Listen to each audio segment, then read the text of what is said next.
第二天天一亮，一家人就赶去铺子开张了。店里面一大早便已经坐满了。河川，恭喜恭喜啊！开张大吉！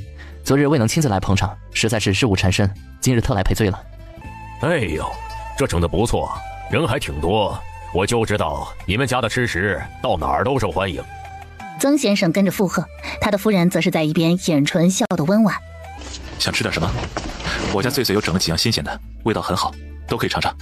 那就都上一份吧。来都来了，我惦记你家这口吃的已经很久了。可不嘛，天天嚷嚷着家里的饭菜不香，总想着你们家这口酸辣开胃的粉儿，说得神得很。行，我去和我娘还有碎碎他们打声招呼。我娘总念叨你们，现在你们来了，让她出来和你们唠唠。苏夫人那边通过和苏老的谈话，这段时间她的注意力都被身边的刘嬷嬷吸引。仔细一查，还真发现这老家伙手脚不干净，中饱私囊，都单独置了宅院了。两个儿子讨了媳妇，儿女双全，过得十分滋润，可把他给气坏了，无暇再管苏燕青的事情。曾先生是再一次被萧记的新品给折服了，一盘煎饺20多个，他一个人就吃掉了18个，其他的他也没少吃。这个煎饺我可太喜欢了，就是家里隔得远，以后要是想吃还不太容易。河川啊，你问问萧夫人和江娘子有没有兴趣把萧记开到城南那边去啊？分好日后是一定会开的，但不能操之过急，先把眼下这家铺子经营顺畅再说，一步一个脚印，稳扎稳打。日后你们要是开了分号到城南，我必定日日捧你们的场。曾先生，您要是想吃的话，我给您送就是了。萧毅连忙表示，他刚刚擦完一张桌子。那怎么能行呢？这么远还麻烦你给我送，我这吃在嘴里也过意不去啊。我还是等你们开分号吧。饭吃完了，苏燕青和曾先生准备离开了。江穗发现这个煎饺卖的是真的好，可以考虑一下打包。这样一来，很多冲着吃煎饺来的客人就不需要等位了，直接用油纸一包打包带走就行。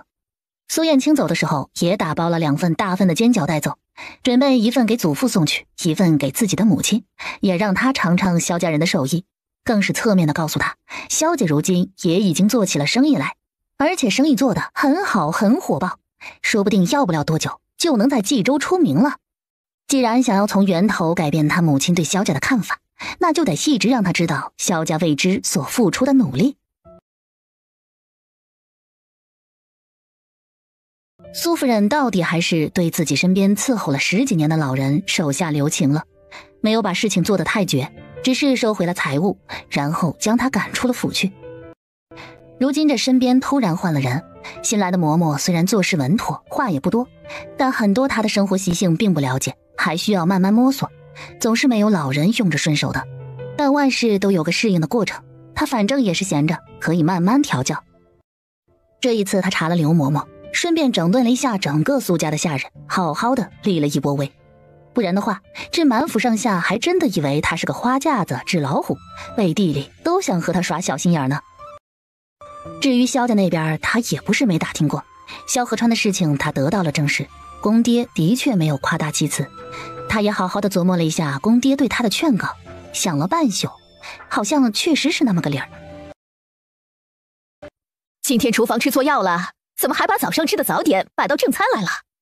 冀州是有蒸饺的，但是多用于早上当早点。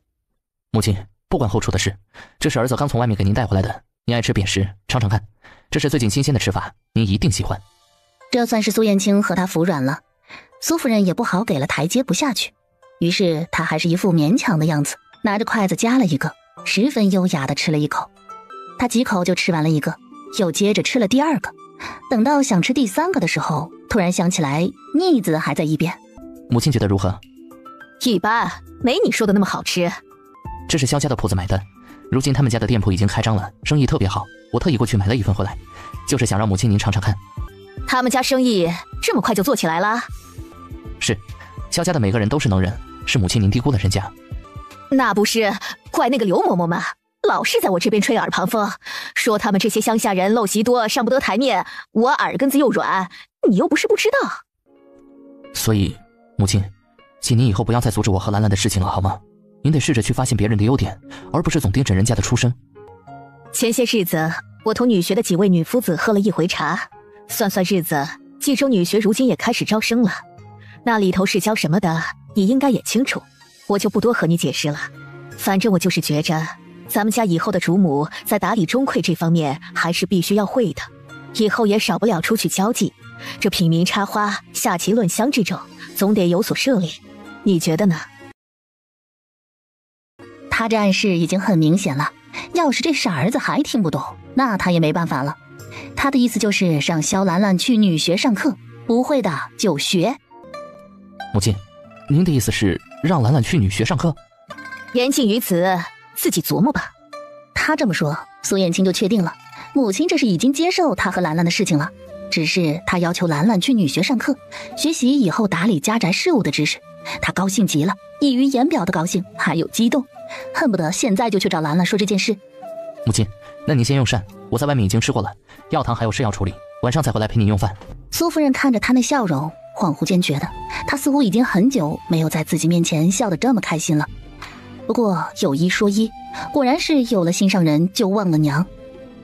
苏燕青还没走两步，然后又像是想起来了什么，又折返回来，正儿八经的给母亲行了一个孝礼。儿子，多谢母亲成全。行了行了行了，有事儿啊你就去忙吧。眼看着这煎饺都快凉了，他还想多吃几个呢。苏燕青一走，他立马拿起筷子，惬意的开始享用自己的午餐。只不过平日里喜欢吃的菜他全都没动，倒是煎饺吃了10几个，实在是饱得不行了。他身边新来的嬷嬷姓林，他还吩咐林嬷嬷去萧记再看看，还有没有什么别的好吃的带回来给他尝尝。萧记这边生意依旧十分火爆，下午的时候眼看着人少些了，苏燕青身边的小厮听竹又来了一趟，给兰兰又送了一封信过来。上午的那封信说那是信，打开以后发现里面装的是一张小像，画的是兰兰，还附带了一只早上新鲜放进去的红梅花。这小情侣整得老浪漫了。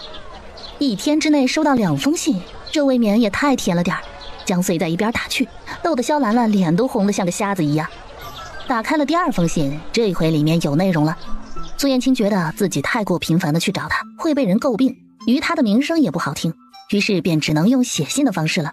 他把他母亲的想法告诉给了他，希望他能去女学上课，而且还很详细的说明女学里面教的不是让女子怎么相夫教子、3从4德，学的都是一些有用的东西，都是修身养性的东西，有利于提升自己。反正去了以后绝对没有坏处。你既然想去，那就去，反正家里人多，生意的事情不用操心。我找时间陪你去一趟女学，先打听熟悉一下环境。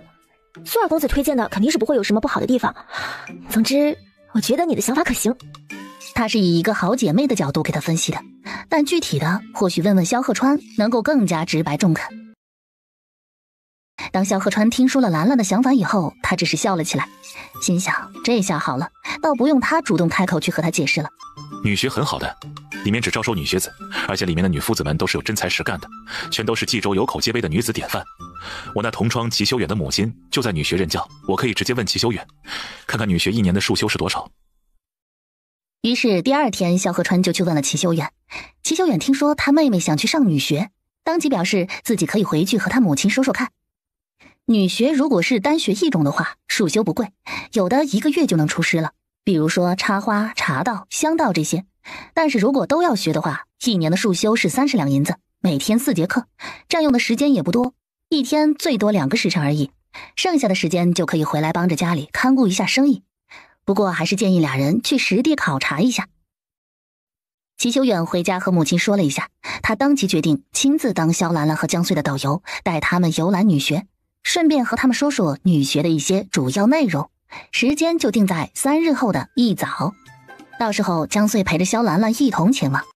萧家其余人听说他要去女学学习，也是表示十分支持，尤其是萧母，他慷慨地表示，只要他有这份心，那他就愿意供他。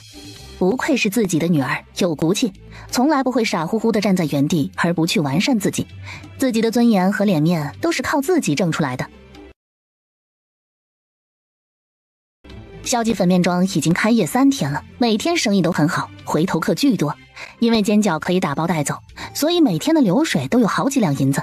按照这种情况发展下去，家里根本没有人能走得开去干别的事情，因为店铺里面每天都忙得要死，人手都卡得死死的。这几天，萧记俨然已经成为了整条西街最热闹的一家店铺，也是话题度最高的。一传十，十传百，很多人甚至走上半个小时的路，就为了来吃碗粉。随着时间的推移，周氏已经差不多2个月的身孕了，刚好也差不多时间去秦先生那边把脉了。我刚刚是不是听错了？我也不知道啊，像是在做梦一样。周娘子怀的的确是双胎，日后得更加注意一些。而且双胎的肚子会比普通孕妇要大得多，尤其是到了6个月之后，行动会十分困难。往后要半个月来把一次脉，一会儿我仔细写成方子，上面是平日里要注意的饮食，切记不可大意了。秦先生的再次认证，终于让夫妻俩相信了，周氏肚子里怀的的确不是1个，而是2个。哎呦呦呦，周娘子你现在可千万不能过于激动，身子要紧，不能大喜大悲。你现在是3个人，5个月前一定要多吃点有营养的，但是不能太滋补，补过头了将来对生产不利，尽量少食多餐，一餐别吃太饱，6、7分就行。这双胎的孕妇风险也是极高的，秦先生建议他们尽早去找好稳重有经验的接生婆和稳婆，到时候生的时候能少吃点亏，也能更加安全。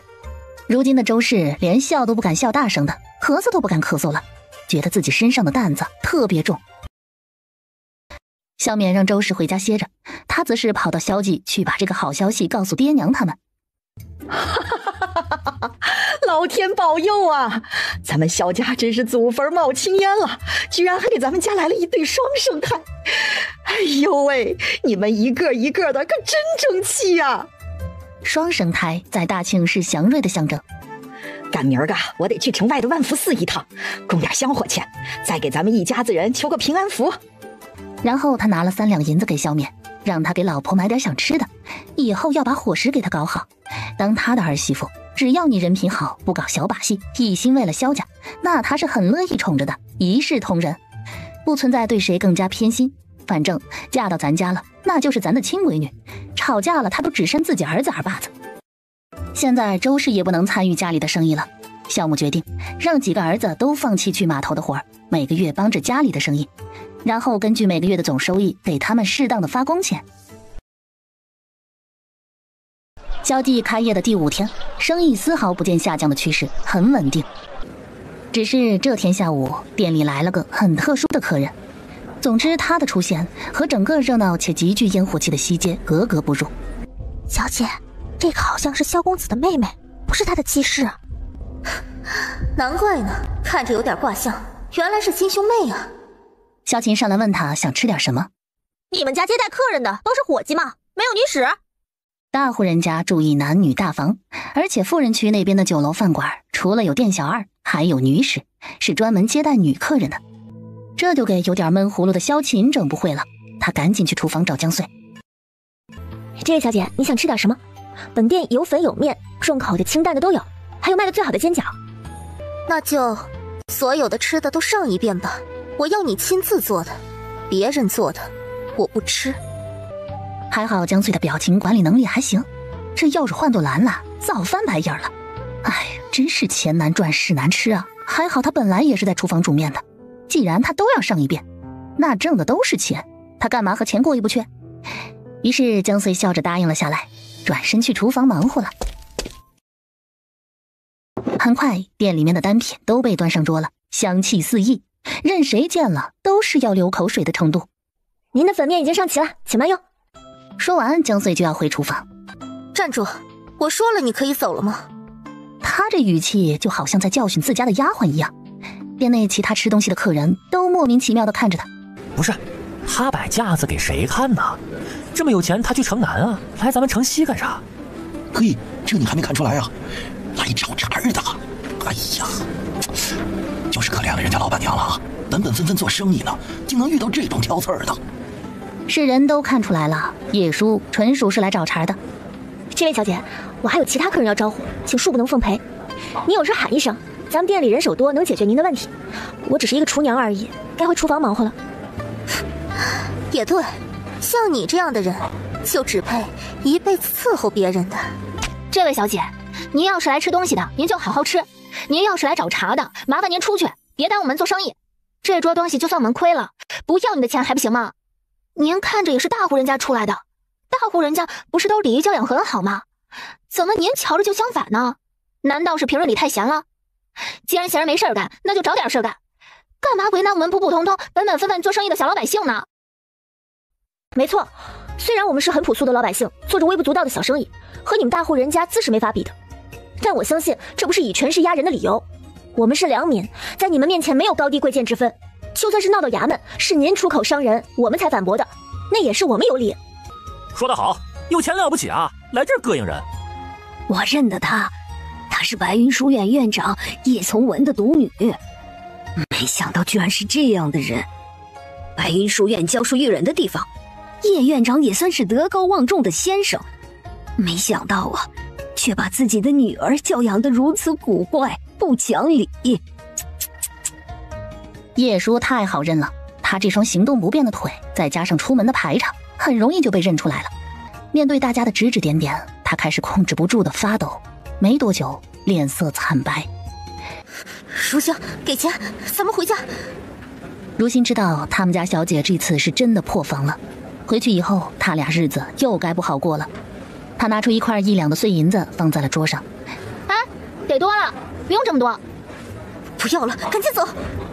主仆3人快速回到马车上，然后吩咐马车赶紧离开这个是非之地。中午的时候，萧鹤川抽空从学院里回来了一趟，本来是想着给家里帮帮忙，因为到了饭点，中午家里的铺子客人特别多。但是他一回来，江穗就把刚刚发生的事情和他说了一遍。他表示自己不知道叶小姐为什么对他恶意这么大，但是他不会占便宜，他留下1两银子，多1文都不会要他的，免得惹得一身腥。他把多出来的钱全部准备好，让萧鹤川带回去给叶院长，他们只要他们应得的那份。萧鹤川知道这个事情以后，脸色阴沉的足以滴出水来，滴水成冰的那种。叶叔他凭什么对自己的家人和妻子说出那些话？什么叫他们就只配伺候人？只是如今他还拿不到他什么把柄。叶叔现在就是行为性格极端，但是还没有干出什么匪夷所思的事情。他若是要报复他，还不是时候。上辈子叶叔在外面养面手，似乎也是因为在自己这里长期得不到顺从，所以心里更加扭曲了。但狗改不了吃屎，他总有一天还会落到自己手里。这个仇他萧鹤川记住了。午后，萧鹤川拿着钱亲自去找了一趟叶从文。我来是给叶小姐找零的。今日上午，叶小姐大张旗鼓地光临了我家铺子，还说了些伤害我家人的话，言语之间对他们满是鄙夷和瞧不起。但我们家也不是喜欢占人便宜的，不属于我们的多1文我们也不会要。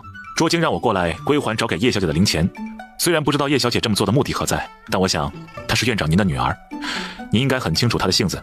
我只是希望您能转告她，日后不要再去扰乱我的家人，继续言语伤害他们。毕竟做人留一线，日后好相见。就算是兔子被逼急了，它也是会咬人的。院长与老师都寄予我厚望，我都知道。我既然入了白云书院，就不会辜负各位对我的厚望，但同时我也希望我能安静顺遂的度过这2年的书院时光。一行是不是有点什么误会？舒儿不是那么没分寸的人，不会在外说出那些出口伤人的话来。会不会是你的家人记错了？是不是我家人记错了？院长可以直接去问叶小姐身边的丫鬟，她们全程在旁伺候。叶小姐说了什么，她们肯定清楚。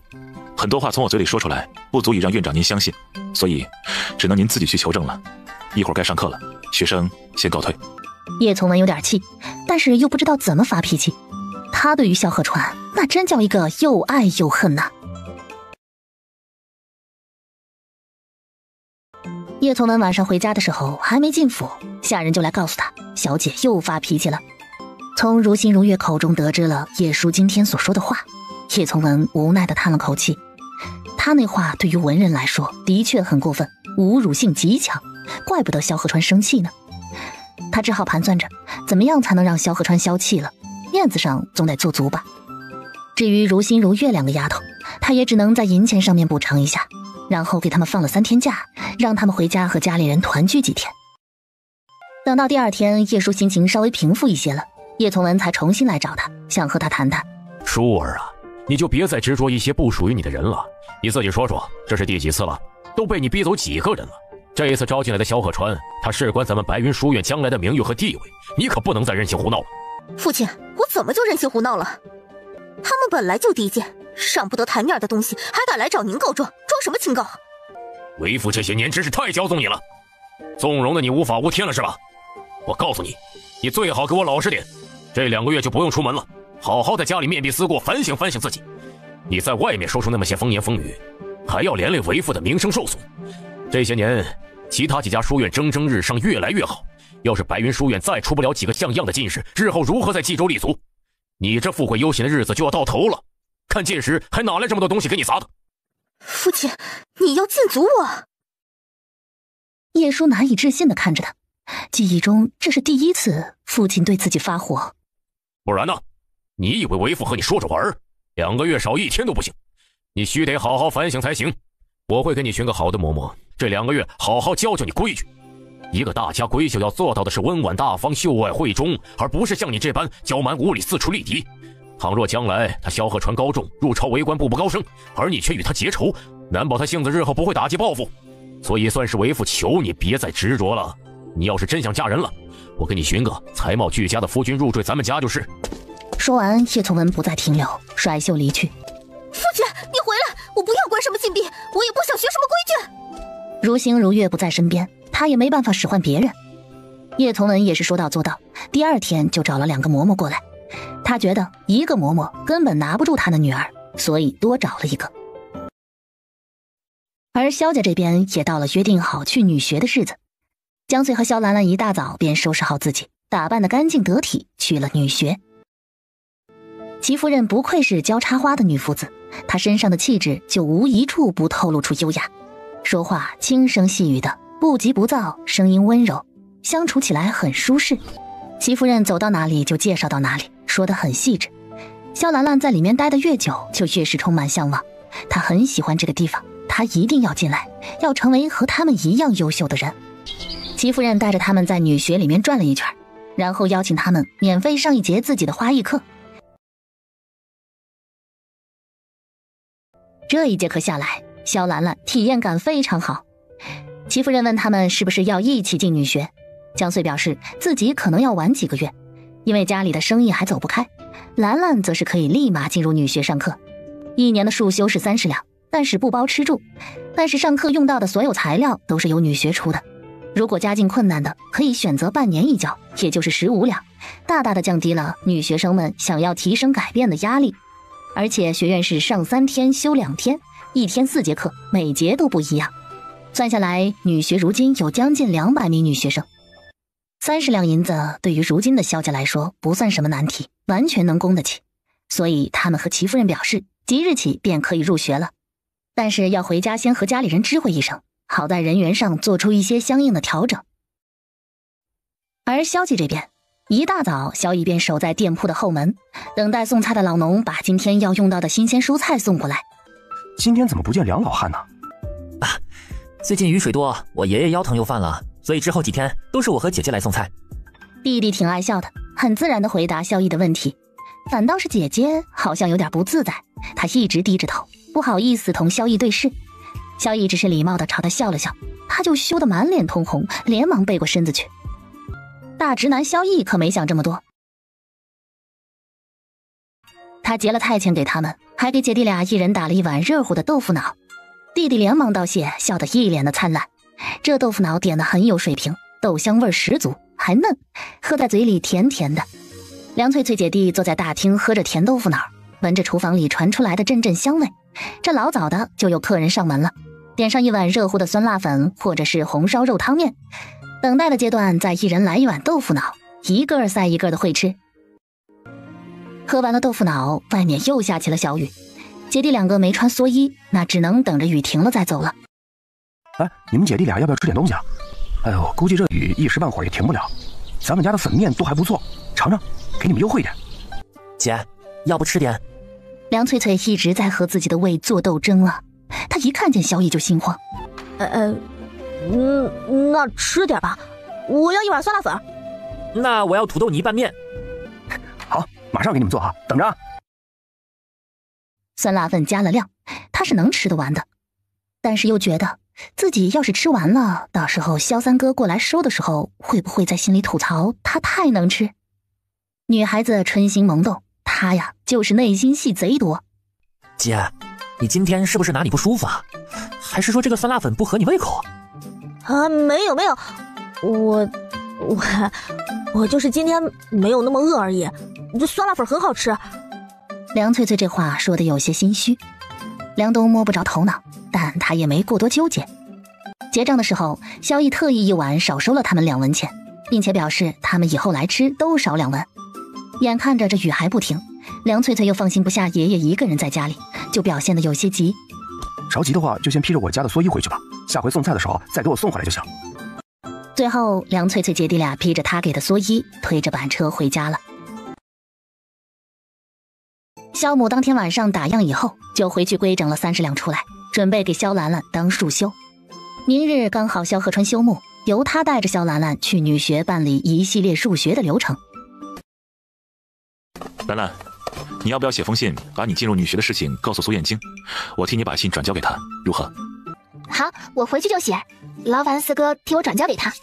萧母这辈子做了很多正确的决定，其中就有他当初不顾村里人异样的眼光以及公婆的反对，执意送了兰兰去学认字，如此才会有了如今兰兰这般三观端正的结果。她很多自信都是因为识字所得的，因为生在农家，女孩子一般是没有读书的机会的。原来的江穗就是。苏燕青收到萧兰兰给自己写的信的时候，脸上那个宠溺的笑容是十分明显的，如沐春风也不过如此了。知晓她已经入了女学，她自然是很高兴的。同时她更高兴的是，这是兰兰给自己写的第1封信，很有意义，她一定要好好的保存。时间过得很快，萧河川在白云书院已经满1个月了。月底大考，他游刃有余。骆明也是前脚进的课堂，刚坐下不久，周身气压很低。他估计是看到自己的名次了，所以此刻很不爽。可以啊，萧一行，你是甲一的，可以和仲云先生交差了。那你和陆瑶呢？我第8，陆瑶第16。我反正连着几个月都是第8，不上不下的。你来了，我本来还在担心，要是升不了名次，还跌了，我娘非得罚我抄100遍策论不可。那我可要恭喜你了，这个月逃过一劫。同喜同喜，你今天是甲一等，中午和陆瑶去你家铺子吃面，算你的，可行？好说。几碗面他还是舍得的，顺便去给老师买酒，这是答应了他的事情。剩下的1两银子攒起来，攒上几个月，去陆瑶家的布庄买最实心的布给穗穗做新衣。他还是觉得穗穗的衣裳太少了，以后他要慢慢的填满他的衣柜。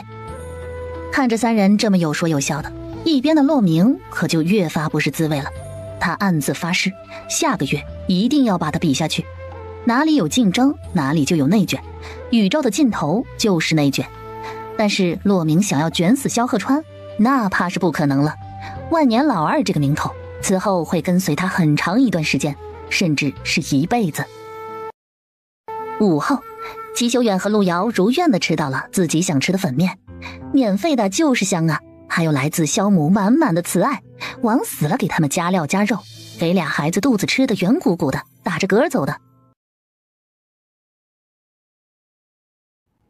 萧河川特意买好了酒才回到书院，去了广贤堂拜见老师。老师，这是学生刚从春江楼给您带回来的玉南春，请您笑纳。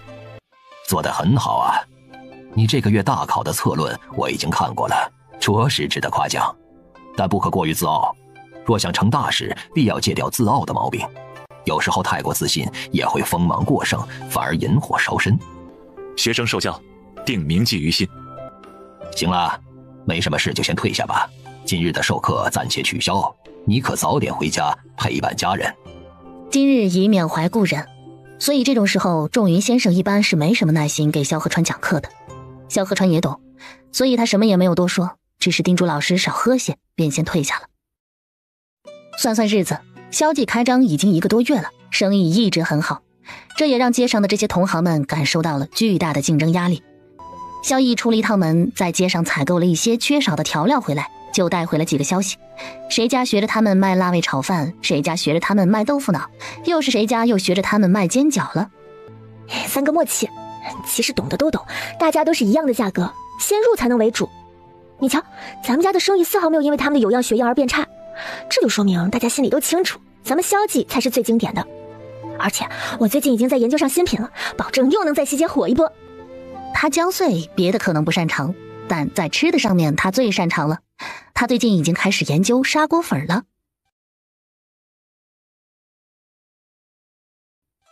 今天让大家都坐下来，是想和大家说一个我近日来的想法。最近不是有很多客人吐槽说咱们家铺子生意太好，想在饭点过来吃碗粉面还得排队吗？还有些呢是专门从北街过来的，就奔着咱们家的名声还有味道而来。所以我就想着，现在生意这么好，1个月就回了本，要不咱们就趁热打铁，继续在北街那边开一家分号。到时候咱们2家店一起做，再雇点人跑堂。咱们家的店铺在西街很出名，基本上已经包揽了西街的粉面生意，别家就是学咱们也学不到精髓。在北街那边虽然也算是有点名气，但远不如西街这边。到时候我和娘就顾好在西街这边的生意，北街那边就交给几个哥哥，大哥、二哥、三哥，你们也学着打理一下铺子，试着挑一下大梁。毕竟咱们家的分号以后肯定会越来越多，到时候1人管1家，拿高额月银，年底还可以分红呢。我们3个来管，我们能行得通吗？除了老3在外说话稍微利落点，我和老2都是闷葫芦来的，怕是难以胜任啊。大哥，在外做生意，人情世故、礼尚往来，这都是要学的，并非是谁生来就会的。重要的是知世故而不世故。正好大家都当做是一次历练，还有提升自己的机会。以后生意越做越大，该学的也总归是要学，总不能还没正式开始就先打上退堂鼓了吧？穗穗说的对，我和你们的爹呀都40多岁了，人家这个年纪都在家含饴弄孙享清福了。你们几个要是还不学着独当一面，你们还指望着我们给你们操心一辈子不成？我觉得四嫂的提议很好，咱们趁热打铁把分号给开起来，早点占据北街的市场。而且女学离北街近，到时候我下学以后还能过去给哥哥们帮忙，看看账本什么的。肖兰兰最近上了几节打理内务的课，其中就有学会看账本算账这一项。她人机灵聪慧，通常女夫子们只需要稍加指导，她就能自己融会贯通。而且她对看账本还挺感兴趣的。我是没意见，家里的生意都是你们的娘还有老4家的一手经营起来的。这说起来呀，我也是给你们的娘打工呢，所以你们说了算。我这当爹的出不了钱，出不了脑子，但是出力气呀。话说到这份上，基本上也就差不多敲定了。江穗一般不随便提意见，一提什么意见就是言出必行的那种，因为他是经过深思熟虑以后才会说出口的。现在就剩下一直默不作声的萧鹤川没有发表意见了。周氏的话，他现在怀着孕，浑身都散发出母爱的光辉，每天要做的事情就是养好胎，顾好自己，他也帮不上别的什么忙，所以家里有什么决策，他自然也不会多嘴。那你呢，鹤川？你觉得我的提议怎么样？百无一用是书生，我每日只知道读书写字，对家里的生意也帮不上什么忙。穗穗不嫌弃我无用也就罢了，既然还特意问我的想法，得其如此，夫复何求啊？家里的生意你们做主即可，我不会插手的。而且穗穗的想法很好，没有任何不妥当的地方。那既然大家都没有意见，咱们就去找铺子准备开分号吧。哦对了，我还想租一个小院子当作坊，到时候去牙行买几个粗石，作坊专门用来磨红薯淀粉和晾晒粉条用。咱们一家子人顾自家铺子已经顾不过来了，到时候还得负责做粉条，更加力不从心。作坊的银子我会想办法，到时候等公出的账出来了再给我补上就行。他现在还有夏婉宁给自己的那1000两银票没动，可以先拿出来用着。不过他也有言在先，公是公，私是私，这钱是他私人的，到时候就得补给他。至于分号选址、选作坊、买粗石这几样活就交给了江穗和萧鹤川去看了。还是去牙行，老地方找老熟人。我既然来了，那当然是诚心要买人的。劳烦你和那边的娇妻嬷嬷说一声，给我选4个粗石，年纪在30到40岁之间，要性格沉稳一些的，不多话的，2男2女即可。到时候去了我那作坊做事，我当东家的自然不会亏待他们。你只管帮我周旋一下，我给你相应的辛苦费，如何？行，包给您安排妥当。我先把您的需要和嬷嬷说一声，让她先给您挑着。牛脸咱们先去把铺子和院子看的，回来再看奴隶可行？反正不要浪费时间，同一时间干2件事，安排的明明白白的。这一次要看2个地方，而且绕的路比较远，所以跑腿费就得要半两银子，也就是500文。北街有很多合适的店铺，这一次可以选间稍微大一点的，要求还是要厨房和大堂够宽敞，光线和朝向一定要好，地段也得好。租店铺的银子萧母已经给了江穗了，一共是100两。北街的店铺很快就定下来了，从很多方面来说，这个店铺比西街那个要好，更宽敞更明亮，简单的装修一下，一切顺利的话，最多1个月就能正式营业了。租金呢60两半年，相当于是1个月10两银子，1整年租的话就是110两，和西街那边差不多，1年起租就能便宜10两。江穗根据预算来先定了半年，等到回本以后，半年期限一到，直接续1年就行。铺子直接定了下来，小哥乐得合不拢嘴，麻溜的带着他们夫妻俩去看适合当作坊的院子。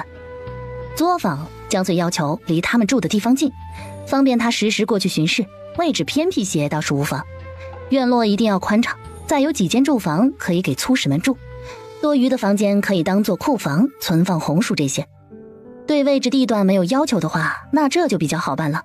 西街的住宅区还空着很多院子，因为位置偏僻，租卖不出去，选择很多，可以慢慢挑。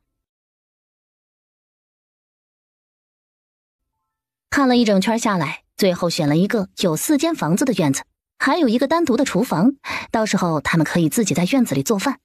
江穗每个月会给他们固定的生活费，买菜做饭都是自己商量着来就行，没人怎么管着他们，也不会打骂他们，只要他们把交代的事情做好做干净就行。这个院子是4两银子1个月，1年起租，1年也就是45两，这样比较划算。江穗直接一起定了下来，到时候一共给牙行110两，其中5两是给牙行的佣金，算下来萧母给的100两，还剩下40两。回到牙行签了字据，按完押交钱，拿到店铺和院子的钥匙，一切都进行得非常顺利。紧接着便去了对面奴隶买卖的区域看粗使去了。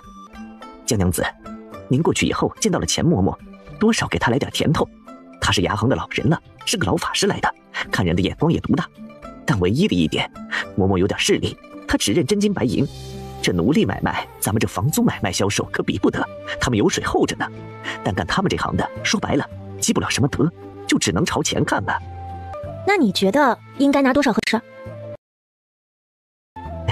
您方便就多给点，2两银子差不多。您不方便1两也行，咱又不是什么地主老财来的，也不必打肿脸充胖子，不是？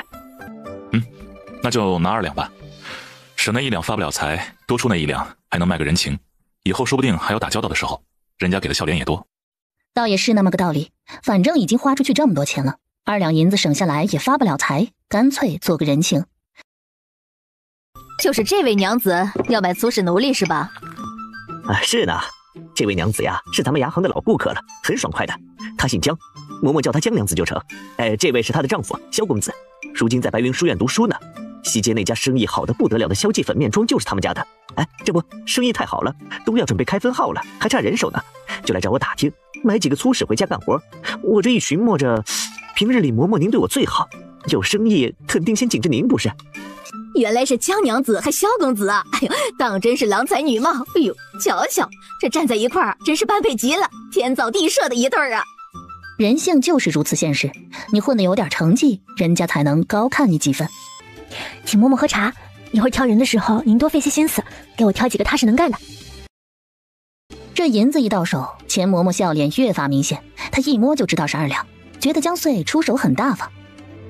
哎呦，这江娘子也太客气了。不过您放心，那小子早就和我说过了江娘子的要求了，我这心中也有了人选。您随我到后院去，路上我慢慢的和您说。这有了甜头了，说话都温柔了。这个钱姓他是没姓错一点。扭脸，江穗还有萧河川就跟着钱嬷嬷去了后院，牙行小哥则是回自己那边待命去了。江娘子啊，您是打算把人安排到作坊干活是吧？是在作坊做事，活有错有戏，所以需要2男2女。哎呀，那正好现成的。我手上有2对夫妻，2代下来都是贱籍，他们的子女啊也都卖去了大户人家做事去了。他们也是刚刚契约到期返回牙行不久，都是老实肯干的踏实人，不到40岁。男的有的是一把子力气，女的干活也是麻利周到，原先就是在一块做事的，相互之间都熟识，而且啊，这成双成对的就比那些散户事儿少，没那些个糟心的事儿，都是想踏实过日子的。那就带我见见吧，我这个人比较注意眼缘，先看看面相。娘子放心，我给你安排的人啊，这方方面面来看，就一点，人品绝对没问题。那些个弯弯绕绕的心思啊，他们不敢有。这卖身契在咱手上，把着他们的命门呢。要是犯点事儿，那往后世世代代都难以脱籍了。这当奴隶的毕生就一个想法，遇到个好的主家，能给自己放级，都想当良民，体体面面做个人，不是？那他们这活契和死契都是怎么个说法呢？这粗使的话，活契3年起卖，3年20两一个人。卖身契还是咱们牙行捏着，这死契的话买断50两，卖身契归主家。5年内要是犯了错给发卖回来，牙行退1半的银子给主家。这毕竟都是活生生的人，又不是畜生。但说他们是人呢，这一辈子啊就值50两，就因为祖上犯了错，这世世代代都得伺候人，其实都不容易。50两一个奴隶，对于普通的小康家庭来说，还真有点难度。钱嬷嬷心里估摸着，江穗应该是要买活契，因为在他看来，他们家还没发达呢。江穗的心里已经有了考量，但还得先见过人再说。到了后院，钱嬷嬷把那2对夫妻喊过来，和他描述的差不多，年纪在35岁左右，都低眉顺眼的，把自己也收拾得齐整干净。江娘子啊，他们几个身体都健朗着呢，刚从上一户回来没几天，牙行的大夫里里外外都给他们瞧过了。您要是带回去啊，活契期间要是发疾病的话，牙行也包退1半的银子。这死契的话，5年内发疾病也退1半的银子，不会让您亏的。这买奴隶的身体是不能出问题的，不然你买回去干啥呢？江穗转头拉着萧鹤川到一边，两口子有商有量的。鹤川，你觉得这几个人怎么样？人应该没什么问题，只要卖身契在咱们手上，就闹不出什么风浪。他这话的意思是，也就是暗示江穗买死契了。50两一个人出得起，以后这买卖要长久干，用人方面总不能出入太大，稳定一些的好。那便买死契吧。都听你的，反正这银子日后账上会给你补齐，咱们公私分明。江穗总得手里捏点家底儿才有底气，不是？萧鹤川都理解，萧家也都理解，这都是正常的想法。两人迅速商量好了，决定把这4个粗使买下来，买死契。于是江穗回去和钱嬷嬷直说，200两，这4个人以后就归他了。钱嬷嬷没想到江穗这么好，居然直接准备要买死契。本以为他最多就是买个活契，这是不是说明这位江娘子是个隐藏的小富婆？她一下子买了4个人，自己就又能赚几两银子的辛苦费了。她笑得更加开心了。这俩是一对儿，男的姓何，女的姓庄，另外2个是一对儿，男的姓王，女的姓李。平时啊，你怎么顺口怎么喊就成。哎，你们几个过来见过你们以后的主母娘子和主家老爷。见过家主，见过主母。这可使不得，他俩可还不是萧家的长家人呢，萧父萧母才是最大的。都起来吧，去收拾收拾，和我们走。路上和你们说说我家的情况。是。他们4个去收拾东西，江穗掏银票、签字据、确认卖身契。一系列流程下来，他们4个也收拾好了，一人2个大包袱。租了一辆马车，直接带着他们去了作坊，正好他们可以把以后的住处收拾一下，院子也打扫一下。路上他和他们4个也说清楚了，以后你们4个就住在作坊里面，有4间房，要怎么住你们自己挑，剩下2间就用来当杂物间，厨房什么的都有。以后每个月固定给你们生活费，自己买菜做3餐，白天就是做粉晒粉。我之所以把你们买回家，就是希望我粉的秘方不能泄露出去，一般人我不敢用。我也希望你们几个能踏踏实实给我做事，不要打那些歪主意。如果配方泄露出去，我也会毫不犹豫地把你们贩卖掉。来到院子里，把门一打开，入目便是一个宽敞的院落，足够施展了。4间房你们自己选吧，一会儿我会把被褥还有日常生活用品买好了给你们送过来，你们缺什么也可以和我提前说。总之都放轻松一些，不用太拘谨害怕了，我们都是很好说话的。还是那句话，只要把活干好，别动歪心思，我保你们下半辈子衣食无忧。江穗这主子的气势还是拿得很足的，这严肃的小表情，不怒自威的语气，给萧鹤川看得一愣一愣的。不过他觉得可爱死了。交代清楚这些事情，看着他们自己选好了房间，2对夫妻一对选了一边，中间隔着院子，这样私密性很好。剩下的2间房，日后就用来储存红薯，还有当库房用。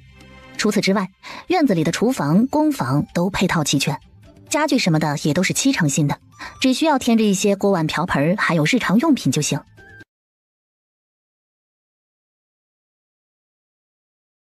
哎呀，别，你们和我们都差不多是一个辈儿的，给我们下跪算怎么回事啊？使不得啊！啊，夫人，您是主子，我们是奴隶，归您是理所应当的。大家都起来，不要把自己看得过于轻贱了。我们家呀没那么多规矩，你们只要把事情干好，我们就不会亏待你们的。他们几个学东西也很快，江穗亲自教他们，不过几天的时间就能自己上手了。不过本来也不是什么很复杂的事情，只是很耗费力气罢了。现在冀州的经济复苏，市场上已经不缺粮食流通了。江穗又买了1000斤的红薯到作坊里，让他们慢慢磨，慢慢晒，每天能做多少是多少，合理安排休息的时间。给他们的生活费，他们也没敢大手大脚的用，都是吃东西买东西，从不浪费。甚至王婶还和江穗提了一句，说院子这么大，完全可以在角落里围个鸡圈，养些鸡在里面，那些没了淀粉剩下的红薯渣蒸煮一下，就能用来喂鸡了。不过这每天的红薯渣子太多了，这10来只鸡也是吃不完的。正是因为王婶这一提议，江穗突然心中又有了一个商业计划，他可以发展养鸡场啊。他当天晚上回去就和家里说了一下自己的想法，他说的特别的激动详细，表情生动。说完以后，萧家人都难得的一致的用一种呆呆的眼神看着他。怎么了？是我说的太夸张了，你们都觉得行不通吗？不是啊，四嫂，你这是长了个什么脑子啊？咋这么好使呢？这才几天过去，你就又想到发家致富的好主意了？你说的一点都不夸张，你简直太聪明了，居然能想到拿红薯渣蒸熟了养鸡。不仅能养鸡，还能养猪呢。只是养猪成本太大了，而且还不好发扬光大，特别需要耐心和投入。但是养鸡是没问题的，我做烤鸡也是一把好手呢。那你具体想怎么个搞法啊？不过现在家里存银不多，估摸着娘一时半会儿可能拿不出太多银子来给你。萧母刚赚的100两都拿出来开分店了，家里的确是存银不多了，真不是他小气。但这都不是问题，江穗有银子就行，他还有差不多800两呢，先搞起来再说。这养鸡场也就最多投入100两吧。我打算在郊外买一块地做养鸡场，先投入100只鸡仔进去，公母3七分，请2个人帮忙养就是了。而且鸡场要选在农场旁边的，那些鸡粪堆积起来以后，可以低价卖给农场那些菜农当做肥料，也可以等价交换，让他们把烂菜叶子或者是被虫吃掉的菜叶送到鸡场来给鸡吃，大家互利互赢。那四嫂，你准备什么时候着手去准备这个事呢？越快越好吧。其实说麻烦也不是什么麻烦事儿，多跑2趟就行了。改明儿我直接去一趟郊外打听打听，看看有没有合适的地方。哎，这样吧，我问问那个给咱们送菜的老梁头，他们家就是住在郊外农场，现在给咱们家定期送新鲜蔬菜。问他的话，或许比咱们无厘头一样的去自己打听更快。那这件事就麻烦三哥了，替我好好打听打听。看见江穗这个敢想敢做敢拼的样子，就特别的吸引萧河川的某个点。他在他娇小的身上看到了那种蓬勃的、野蛮的、向阳而生的生命力，他真的难以不心动。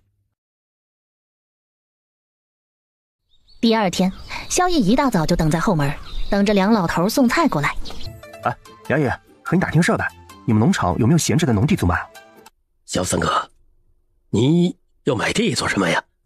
萧毅没那么多心眼儿，他也没隐瞒，直接和他说家里准备开个养鸡场，所以需要在郊外买块地。那你准备要多大的？要1亩吧，这养鸡也差不多了。哎呀，那你就不用找别人了啊，萧三哥。我家呢就有现成的，荒在那里呢也没种什么东西。我那儿养鸡真的可以，我可以带你去看看啊，这价格好商量。那哎呀，都是老熟人了。没错的，我们家的地很肥的，养鸡很合适，而且离我们家也很近，我平时没事还能帮你们看看。萧毅见梁翠翠看着自己的眼神满是期待和欣喜，他有些不好意思的笑笑。老梁头看看自家的孙女，再看看相貌堂堂的萧毅，他似乎猜到了点为什么翠翠最近的行为这么反常了。其实他孙女老是找不着合适的婚配对象，他也清楚是为什么，不就是因为孩子能吃还胖不好看吗？萧毅呢，看着就不错，要是他给自己当孙女婿，他还真愿意倒贴，就是怕人家看不上他们翠翠。啊，那既然如此，我回头和家里商量一下，如果行的话，我们就过去看看，成不？行，等几天呢，我过来送菜。你们要是决定了要看，我呢就直接带你们过去看看。萧逸和江穗说的时候，江穗也是一口答应了下来。他说到时候让萧兰兰和萧逸陪他一起走一趟。萧逸和江穗说的时候，江穗也是一口答应了下来。他说到时候让萧兰兰和萧逸陪他一起走一趟。先别扶他起来，掐人中醒了再说。江穗边说，干脆自己上手在梁翠翠的人中上面一按，他才悠悠转醒。你是不是早起没吃东西，所以饿得晕倒了？嗨，他哪只是早上没吃东西，这些天呢，他就没好好吃过饭呢。哎呀，还天天的抢着干活，说什么自己太肥了，哎呀，要瘦下来，我劝他也不听啊。哎，又说什么因为自己太肥了，没人愿意娶她。哎呀，他都19了，再不嫁呀，都成老姑娘了。这事儿闹的，现在知道难受了吧？好在呀，今天江娘子你们在，不然呢，老头我真是在这叫天不应，叫地不灵了。我不吃，我现在好多了，还能走。就算是想瘦下来，也得讲究方式方法，光靠纯饿是没用的。先把糕点吃了，一会儿我给你一个食谱，你按照我的食谱吃，健康还能少挨饿。比你这么纯饿着管用多了，还不会伤根本。啊，真的吗？真的，你先把糕点吃了，恢复一下气力再说。效果也是立竿见影，吃完很快脸色就恢复了。他也不敢吃多了，就吃了2块，喝了2口水，原地休息了一会儿，一行人才接着继续赶路。老梁头把他们带回家里，一个很漂亮的农家小院，院子里种着很多漂亮的鲜花，篱笆上面还爬满了月季和蔷薇藤，到了盛开的季节都不敢想象从外面看得有多好看。家里就老梁头的妻子，也就是梁翠翠的奶奶，他的孙子梁东在城里的私塾念书，也正准备考个书院呢。萧兰兰现在看见花就想着差评，眼睛一直盯着院子里的花看，脑海中有了构思。这些花啊，都是我的孙女翠翠捯饬的，是不是还挺像回事的？这村子里啊，就属我们家最漂亮了。一到花开的季节，那蜜蜂啊、蝴蝶啊，一个劲儿的往我们家飞。确实好看，这样的生活也太惬意了。萧兰兰倒是喜欢这种田园生活，实话实说，不带一点水分。江穗他们去看了地，其实也没有什么硬性的要求，只要有地，然后确保他以后养鸡不会影响到村子里的人就行。梁爷爷说保证影响不了，因为地离他们住的房子也有段距离，吵不着。那既然如此，就可以直接谈价钱了。梁爷爷家的也有2年没种了，他也不占便宜，就说20两给江穗，自己最多赚他2两银子，毕竟刚刚自己的孙女还多亏了他帮忙呢。这个价格倒是很美丽，完全在江穗的预算中，他事先了解过了，知道梁爷爷没占便宜，所以就一口气答应了下来。短短不到半个时辰，这饭也蒸好了，菜也炒得差不多了。梁家人真是热情好客啊！回来了，赶紧坐下吃饭吧。我们农场伙食不如城里精致，别嫌弃啊。但是我奶奶做饭特别好吃。梁奶奶的菜舍得下料，又辣又下饭，让人胃口大开。翠翠，我跟你说，想要瘦下来，就要少吃米饭、馒头呀这些主食。肉可以吃啊，但是要少油。鸡肉、鸭肉只吃不带皮的。鱼肉也可以多吃。早上呢，2个鸡蛋，半个玉米，有条件再来1碗不加糖的豆浆。中午吃半碗米饭就行。多吃点鱼虾这样的肉，还有蔬菜也要多吃。晚上也是，但是入夜后那就要进食了。还得运动，光是靠每天干活都不够，你得跑一跑，跳一跳，要不然你就是瘦下来，身上的肉都是松松垮垮的，不好看。最主要的一点，每天要多喝温水，早起1杯，像你平时喝水的那个水壶，以那个为基础，一天最少3壶，不是一次性喝完啊，而是一天喝完，必须是温开水啊。你就照我这样吃上半个月，不瘦你来找我，但前提是你必须要坚持。啊，江娘子，真的可以吃这么多吗？当然了，光靠饿是能瘦，但是瘦了你反弹快啊，随便吃2顿就又吃回去了。既然如此，何必折腾呢？还苦了自己不是？哎呀，反正你就按我说的做，半个月后再来找我，我再给你换着搭配。你晚上要是实在是饿了呢，可以吃点柿子充饥，大的吃1个就行，小的就2个。梁翠翠点头，认真的记下，还去拿了纸笔，生怕忘了。萧逸突然觉得这个姑娘有点可爱，还挺犟的。他还真想看看她瘦下来是什么样的，虽然现在这样也不差，还挺可爱。回到城里，直接去了掌管土地买卖的机关，说明情况，现场交易盖章。江穗给了20两银子给老梁头，这地以后就是他的了。事后老梁头就自己回家了，江穗拿着地契，3人继续回到铺子里帮忙。大家伙儿喜欢我们萧记的吃食是我们的荣幸，也是对我们萧记的肯定。只是如今我们人手实在是不够用，这个馅儿饼怕是要过段时间才能上了。不过等我们这边稳定下来以后，我们一定把这个馅儿饼给大家做起来，价格也不会太贵。而且后续我们还会推出砂锅粉，味道也是十分不错的。喜欢吃辣的和重口的一定会很喜欢，大家敬请期待吧。江穗在做生意的时候，浑身都散发着自信耀眼的光芒。萧一行，你小子真是有福气啊！嫂子这么能干聪慧，你可得好好珍惜呀。是啊，上的厅堂，下的厨房，又知书达理，端庄大方。你们有夫妻恩爱，可真是羡煞旁人呐。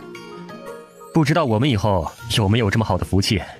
童超呢，也是打心底里羡慕他，幻想自己以后要是也能找到个这么称心如意的娘子就好了。今日梁翠翠也过来了，她是专门来找江穗的。翠翠，你真的瘦了好多呀！多亏了江娘子，听了她的话，我每天再也不用饿得半死了，而且还瘦得很快。我今天啊，就是特意来感谢她，继续来和江娘子请教的。喏，这是农场早上新鲜采摘的水果，你们千万别嫌弃。不用这么客气，你们也帮了我们忙啊。再说了，我只是动了动嘴皮子而已，主要还得靠你自己的坚持，坚持就是胜利。来都来了，那就是客人，赶快入座，想吃什么随便点。今日我们做东招待你们，吃的有些粗糙了，你们可别嫌弃啊。江娘子，您这儿的东西那是顶顶着好吃的，我们私塾的同窗都特别喜欢呢。萧兰兰还在惊讶之中，和她一样期待翠翠蜕变的还有萧逸。梁姑娘，你瘦了好多啊，真厉害。萧逸的肯定才是梁翠翠今天最想要听见的。有了他的肯定，她觉得自己需要努力再努力，争取早日瘦成理想的体重。看到了梁翠翠的改变，萧逸也就这么看了一眼，客套了几句，他就又继续回到厨房干活去了。总的来说，今天北街店开业第1天十分顺利，完美结束。日流水也是做到了6两银子，主要是还去除了做韭菜猪肉馅饼的成本，不然的话流水还能更多。手头上的事情终于忙得差不多了，江穗便能着手给夏婉宁写回信了。他准备把大闹天宫的戏码写给夏婉宁，只不过他还得背着人写才行。他时刻记得自己是个大字不识的村姑形象，所以不能暴露了。哎，贺川，你今日这个时辰怎么回来了？房间里的江穗一听，立马慌了起来，笔都掉在了地上。他开始急急忙忙地把写好的信纸给收了起来，然后一把塞到了枕头底下。没事，二嫂，我回来拿点东西就走。周氏手里还端着一盘杨梅，他点点头笑了笑，就又继续回房间休息去了。你回来了，我在练字，你快看看我写的怎么样。娘子的字真是越来越好了，值得夸奖。只是这练个字怎么还把墨水弄得到处都是呢？瞧瞧，都变成花猫了。应该是手碰到的，我这就去洗干净。他边用手去擦脸，然后慌乱地跑出了房间去打水洗脸去了。这空档可给了萧鹤川机会了，他很自然的就走到了床边，掀开枕头，下面就是江穗藏着的秘密。萧鹤川拿起来看了看，入目是一首特别漂亮整齐的簪花小楷。海外有一国土，名曰奥莱国，国近大海，海中有一座山，名曰花果山。此山乃10洲之祖脉，3岛之来龙，自开清浊而立。致敬《西游记》，引用一下原文一段话，作者文笔有限，实在是惭愧，不喜勿喷。没想到他的小丫头还有这么大的本事，都会写故事了。要不是时间来不及，他肯定是要看完的。萧鹤川如今已然得到了自己想要的答案，证实了自己的猜测或许是真的，眼前人或许早非彼时人了。如若正如他所料，他的心中竟是隐约有了担忧。江穗很快洗完脸回来了。洗干净了，只是今日店里那么忙，你怎么还想着回来练字呢？今日晴空万里，这段时间到处奔波操劳，难免心力交瘁，就想着忙里偷闲一小会儿，一会儿我就去店里。既然累了，便好好的休息2日。家里的事情又不是你一个人的事情，你的辛苦我们都看在眼里。岁岁，你放心，最多2年，我会让你过上更好的生活的。你只需好生待在我身边，我便能日日欢喜。你今日这是怎么了？我怎么觉得你有心事啊？江穗从他怀里抬起头，有些不解地望着他。萧河川当然不会承认了，但是他也不多说废话，直接拖着他的后脑勺，不由分说便吻了上去。江穗耗时7天，终于把这大闹天宫的戏本给写好了，然后拿着这厚厚的一封信，来到了夏婉宁在冀州的府邸，找到门房，让他们把信寄给远在京都的夏婉宁。今日有人16岁生辰，他是个迷糊鬼，自己都不记得，那就只能为父替他操持了。快起来吧，梳头的嬷嬷已经来了，我去给你打水洗漱。今日是我的生辰。江穗这才后知后觉，他虽然是在冬日被江父捡回家的，但是他的襁褓之中还放着自己的生辰8字。嬷嬷等着江穗洗漱，他则是看了看萧河川准备的那些衣裙首饰，很满意的点点头。哎呀，萧公子眼光真好，这衣裙鞋袜一看就很适合娘子，娘子的底子也好，生得甜美动人。哎，我啊一定会给2位一个满意的交代。看这样子，似乎萧河川是要带他出去约会，他还没好好的和他单独约会过呢。我在外面等你，今日你最大，以你开心为主。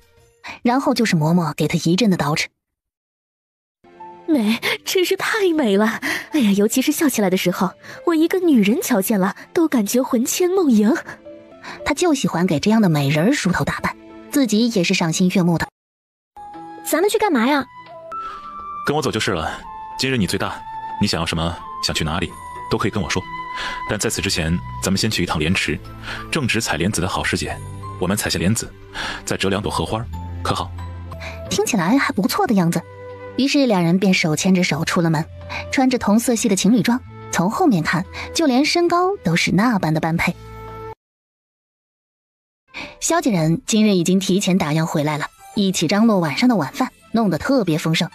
宋娘子也是下午请了假，特意带着旭旭来到萧家，萧琴亲自去接的她。江穗夫妻俩一回来，家里的大门没有关着，饭菜的香气从里面传了出来，都是江穗爱吃的。旭旭和远哥在院子里玩耍。四婶婶，生辰安康，吉祥如意。旭旭也跟着一起说，虽然吐字不太清晰，但是奶声奶气的，特别可爱。乖，小婶婶谢谢你们的祝福。小婶婶，你的花花可真好看。旭旭喜欢，小婶婶以后带你去摘好不好？旭旭乖巧的点点头。哟，咱们家最美的娘子回来啦！听着这打趣的话语，江穗回了他一个嗔怪的眼神，娇俏极了。来，穗穗，也不知道你喜欢不喜欢，娘就按照自己的喜好给你挑了。生辰大吉，万事如意。咱们家呀，多亏有了你，才能有今天的好日子过。娘打心眼里感激你，把你娶回家呀，是娘这辈子做的最正确的一件事儿。来，娘给你戴上。娘，耳环我很喜欢，但是我没有钻耳洞，戴不了。嗨，瞧我这记性，竟然忘了你没有开耳洞。但是也无妨，都16了，赶明儿娘亲自给你钻一对耳洞就行了。好。随即萧母又拿出来2个银镯子，给了周氏和江穗一人1个。你们俩呀，都是我的好儿媳妇儿，在萧家受苦啦。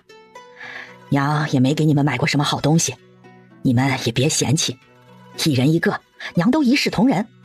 哪天月梅你过生辰，娘也会给你额外准备生辰礼，你就好好养胎，吃好喝好，其他的都用不着操心。接下来便是萧兰兰，她给江穗准备的礼物是自己亲自绣的一双绣花鞋，绣的是鸢尾花。天哪，兰兰，你好厉害啊！这么漂亮的绣花鞋，我都舍不得拿出来穿了，就像一件艺术品一样。四嫂喜欢的话，以后你和2嫂的绣花鞋我都包了。兰兰很细心，说什么都没有忘记带上2嫂，这母女俩把周氏的情绪照顾得妥妥的。四弟妹，2嫂是个粗人，也不懂你们喜欢的风花雪月，这套衣裙没什么花样，你可别嫌弃啊。不会的，2嫂，你怀着孕还给我做衣裳，这衣裳看着针脚细密，肯定花了不少心血吧？我感动还来不及呢，我很喜欢，入秋我就把它穿上，到处炫耀，让那些妯娌之间不和的人都看看，我可是有嫂子宠着的人，羡慕死他们。去，就你嘴甜，惯会哄人开心的。这一波情绪价值拉满，因为江穗早就知道二嫂周氏是个很需要提供情绪价值的人，她很好满足，只要你态度好，她并不贪心。宋娘子也紧接着拿出自己的礼物，她现在是簪娘，那自然就是做簪花还有珠花在行。她亲手给江穗做了一整套的头饰，一个系列的。这珠花用料没有什么名贵的点缀，但很好看，也很考验簪娘的技术。萧琴、萧逸呢，兄弟俩商量了一下，那就来庸俗一点吧，一人准备一个红包就行。他俩也没个媳妇儿，这送礼给弟妹不合适的，干脆一人包2两银子的红包，让江穗喜欢什么买什么。江穗今儿个可算是收礼物收到手软了，此刻幸福在他的眼中开始具象化，这是他过得最有意义的一个生辰，这一切都是因为萧家人。江穗一高兴，晚上就多喝了好几杯。穗穗，别闹。没闹，难道你说喜欢我都是假的吗？当然是真的，可你现在喝多了，在外面玩了一整日，乖乖睡觉好吗？不要。你明天可别后悔。不后悔，因为我是你的妻。他才刚刚说完，嘴唇便被强势的堵上，随之而来的便是疾风骤雨。是啊，她是他的妻，他为什么要忍？房间里点着微弱的烛火，帐内人影摇曳。看来萧兄昨天过得很惬意啊，可怜了咱们兄弟2个人前人后的张罗，也不见有人请咱们喝酒。行，下学后都别走，地方你们选，我做东，吃好喝好。萧兄大气，我等却之不恭啊。陆瑶呢，一如既往的傻笑，像个傻大春似的。骆明坐在自己的位置上，看着这3人玩闹，言语之间尽是熟稔。他想到父亲交代的，让他主动和陆家公子亲近。陆家的绸缎生意做得好，家里财力雄厚，他们要是愿意帮忙，就能渡过难关。就这么过了一小段时日，京都那边再次来了夏婉宁的信，这一次还附带着一叠总价值1000两的银票，也就意味着江穗写的大闹天宫的戏本子被他采纳了，那是给他的酬劳。自此江穗的小金库又添1000两，他现在手里揣着银票，这底气是越来越足了。但是他以为自己瞒得天衣无缝，实际上他写的故事萧鹤川都看完了，还无比期待后面的故事，不知道江穗会不会继续写出来。江穗养在农场的鸡长得也很快，2个月的时间已经脱离了原本小鸡仔的模样。农场的2位农妇打理得还不错，小鸡们健康成长。梁翠翠按照江穗的食谱吃饭和运动2个月，如今跳绳已经从早晚200个变成了500个，甚至更多。哎呀，江娘子，怎么办呀？我这段时间不管我怎么跳绳，还有少吃多喝水，我好像没有什么变化了呀。正常的，你加大一些运动量，然后正常吃饭吃菜，吃上个6、7日，就是不需要再讲究什么荤素搭配，少吃米饭或者多吃米饭了，就是1日3餐正常吃，只要注意量不能太大，要控制好，然后持续多喝水。6、7日以后，你再恢复之前的清淡饮食，不出意外的话就能突破一下。只要能突破了这个瓶颈期，你就会继续掉肉了。但是也不能太操之过急，减重嘛，本来就是一件很需要耐心的事情。后续呢，可能不会瘦得太快，但是就算是只瘦几两1天，那也是瘦，对不对？再坚持2个月，你就能收获一个崭新的自己了。梁翠翠1米6几的身高，体重控制在110左右就是标准的了，接近120也无妨，那叫丰腴。丰腴的美也是很有韵味的。河川，来，我有话同你说。萧河川上前行礼，尊敬地喊了声院长，问他何事。没什么事，就想着你和骆明都是贾字堂的学生，你眼光好，有独到见解，你觉得骆明此人如何？估计是听说了骆家的事情，想对骆明抛出橄榄枝了。说实话，骆明的天资很好，也是有进士及第的能力的。他又是富贵人家教育出来的子弟，言行举止都彬彬有礼，挑不出错出来。萧河川就中规中矩地回答了一句，叶从文正好也是这么觉得，所以他就放心地去找骆明了。骆明突然被院长召见，他还有点不明所以。骆明啊，你觉得我家舒儿如何？叶小姐冰清玉洁，清冷出尘，又颇具才名，自然是好的。叶从文也不喜欢拐弯抹角，直接表示你们骆家的活我能救，但是前提是你得答应娶了我的女儿，入赘我叶家，届时别说是8000两了，就是1万两他也给得起。骆明听着这些话，在这盛夏的酷暑里却有种如坠冰窟的感觉。你先不必急着拒绝我或是给我回复，我给你3天时间，你可以自己好好琢磨琢磨，也可以和你家里人好生商量一下，只要你同意，我愿意拿出1万两银子来救济你家，你以后依旧可以在书院内继续考学，有什么好书好策论古籍古本都优先你一人。你不是一直想要超越萧鹤川吗？相信这会对你有很大的帮助。叶从文先不管那么多了，先把人唬住再说。总之他超越不了也是意料之中，要是超越了，那对自己来说也不是什么坏事，怎么看他都是受益的。明儿啊，你昨天晚上和你母亲说的那些话，你母亲都告诉我了。叶院长当真是那么对你说的？没错，叶院长的确是那样和儿子讲的。那你是怎么想的？可是叶小姐不良于行，还脾气古怪，儿子以后还想走科举入仕，我要是当了赘婿，岂不是……明儿，大清朝并没有哪条法律规定过赘婿是不能科举的，只要你有才华，你就能走这条路。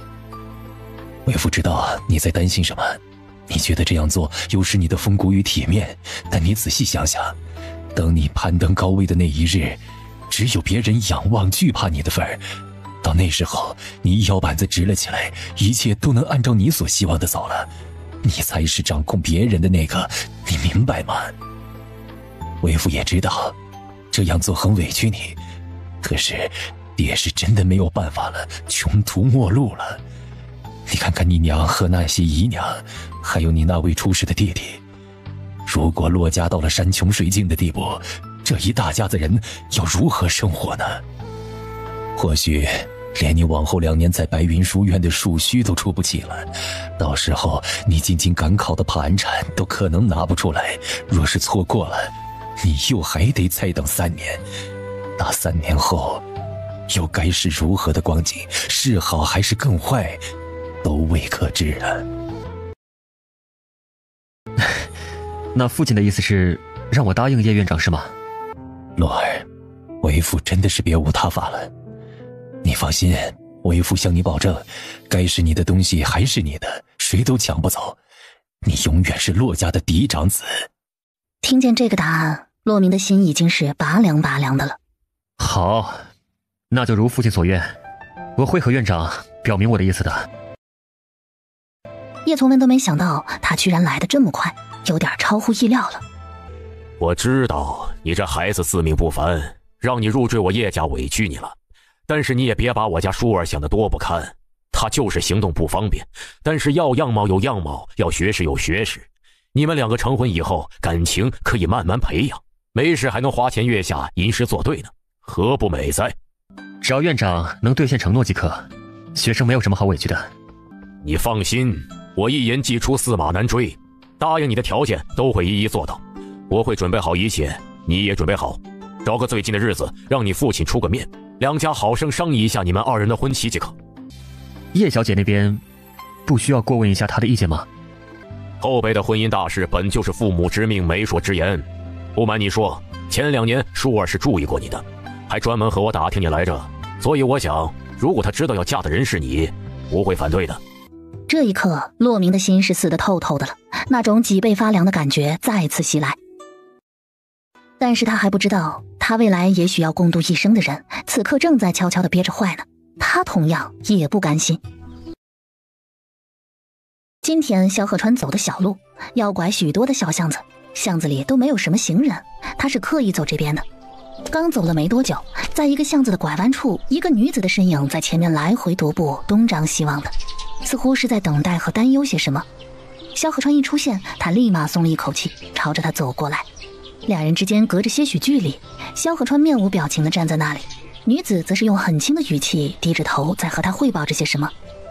说的过程中，萧鹤川眉头不悦地皱起。女子说完以后，萧鹤川从兜里掏出来2块碎银子递给了他，女子双手接过，又只见萧河川侧头对她吩咐了几句，女子连连点头，然后便拿着银子，脸上带着笑意离开了。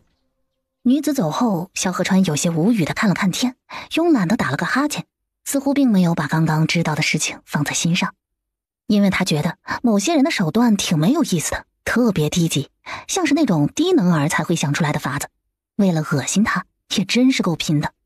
没错，刚刚来找他报信的就是叶叔身边的2个丫鬟之一，如星。萧公子，您还是快去看看你那娘子吧。我现在没工夫和你扯别的事情，有事明天再说。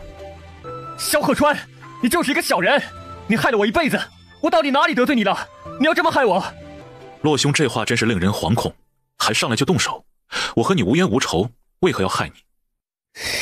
如果不是你怂恿叶院长给叶叔责追训，叶院长又怎么会打上我的主意？我又怎么会走到今天这一步？这是个意外，我只是给院长提了点意见，完全没有想过要害你。这完全是你自己撞到了刀口上，你要是不同意，也没人能逼你。我现在没空和你掰扯这些，你有什么不满的，留着日后再说。反正我也不会跑。不行，今日必须要说清楚。我说了，今日没工夫同你纠缠。你如果真要把此事怪在我身上，那我也随你。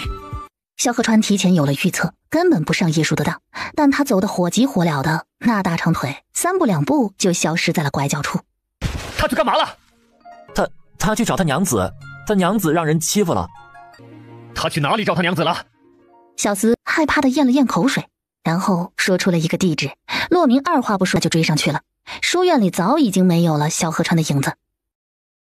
此刻萧河川已经踏上了回家的路，压根儿就没把叶叔当回事儿。他早上特意问了穗穗要不要去采买，得到了肯定的回答，他才会不慌的。之前叶叔在房间里等得心烦意乱，生怕萧河川不上当，如新便顺势端了一杯加了料的安神茶来，让他喝下，先定定神。这个料不同于叶叔准备的那种普通迷药，这种是萧河川专门给如星的，喝完会忘事的那种，会迷糊好几天。等叶叔睡下以后，如星和如月来到门口守着，本以为没他们什么事了，结果骆明来了，这可给俩人干懵了。萧公子吩咐的他们已经做得差不多了，只等入夜回家禀报院长，把人接回府就行，就当什么事都没有发生过。但是这乱入的骆公子又是什么意思啊？骆明看见他们俩也是有点搞不懂了，他们俩怎么会在这儿？他喘着气仔细想了想，越想越感觉不对劲儿，难不成叶叔和萧鹤川有猫腻？他有点气血上涌的感觉。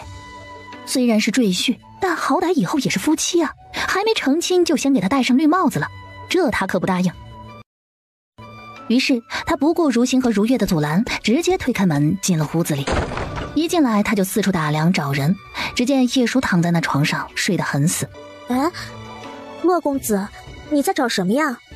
骆明没找到人，定定地看着躺在床上睡死过去的叶叔，他百思不得其解，也没有继续搭理如星他们。他一路跑过来，浑身是汗，气喘吁吁的，看见桌上有茶水，二话不说便端起茶杯一饮而尽。骆公子，这茶你可喝不得呀。这茶有问题？的确有问题，而且问题还不小呢，属于立竿见影的那种。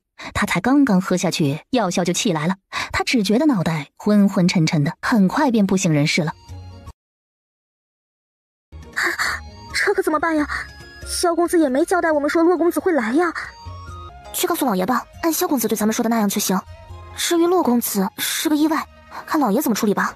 萧河川老早就和他们交代了，让他们入夜就去禀报叶从文，如实交代叶叔的计谋。他俩作为萧河川的帮凶，如果不想受连累，就必须哄叶叔喝下那迷药，然后再佯装成不想小姐误入歧途的模样，才不得已而为之。这样一来，他们俩的出发点是为了替叶叔悬崖勒马。那叶从文是个讲道理的人，也就不会为难他们两个，还会在叶叔面前保住两人。事到如今，只有这一条路可走了。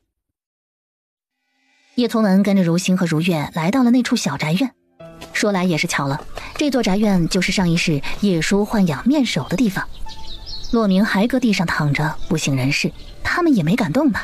叶从文来了以后，看着这荒唐的一幕，忍不住扶额，干脆将计就计。他也看出来了，骆明也不太乐意去疏啊，那只是不得已而为之。舒儿以后反正也是要和洛明成亲的，既然他要搞事，那就让他名正言顺的和洛明共度一夜吧。等到明天醒来，他也不好抵仗反抗了，这事儿就算是水到渠成了。今夜他就守在这里，明天一早他会把事情捂得死死的，半点风声都传不出去。他已经和洛家二老也商议过了，婚事就定在6天之后，是个吉日，到时候直接大摆宴席。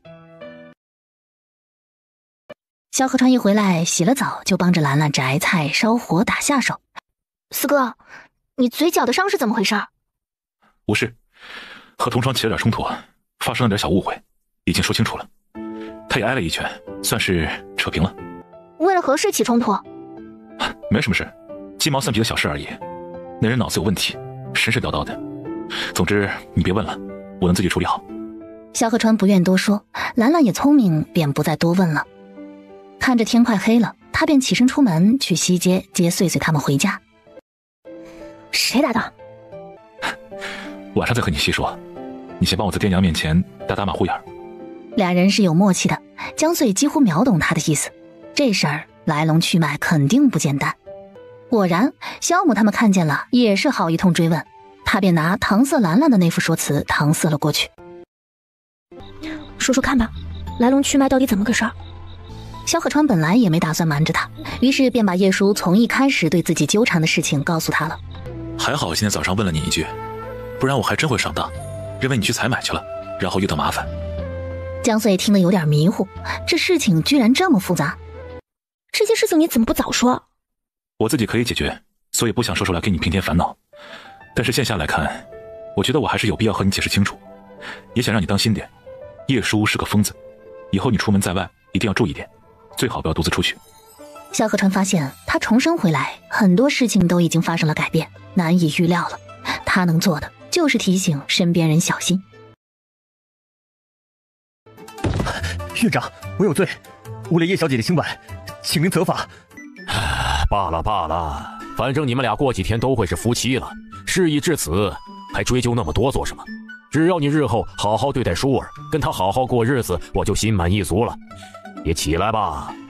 洛明始终不明白自己是怎么躺到叶叔身边的，但是他现在很确定一点，那就是这事儿和萧鹤川脱不了关系，他一定要找他问清楚不可。父亲，这是哪里啊？叶叔看着洛明，只见他穿着一身寝衣站在那里，加上如新和如月的一番解释，他才知道自己居然和他同床共枕，孤男寡女的就这么躺了一晚上。叶从文还告诉他，6天以后便是他和洛明的成亲之日，因为俩人已经有了肌肤之亲，那洛明就必须要对他负责，俩人得成亲才行。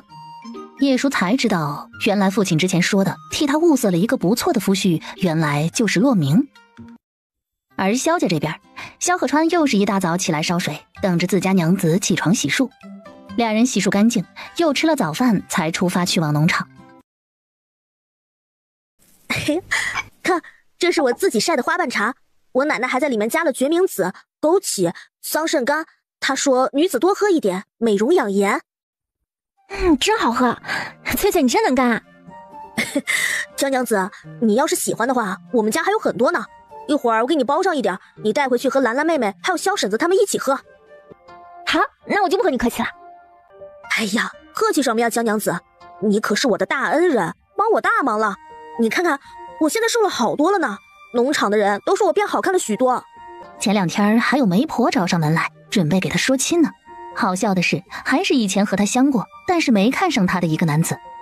2个姑娘正说着，梁奶奶也回来了，还担着一担子西瓜回来的。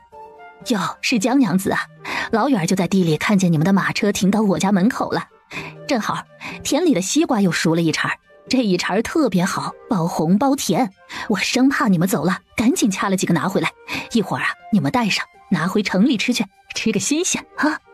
梁家人太热情了，都给江穗整得有些不好意思了。梁奶奶，您算算看这些西瓜一共多少银子，我付钱给你吧，总是白吃你的东西，我心里可过意不去的。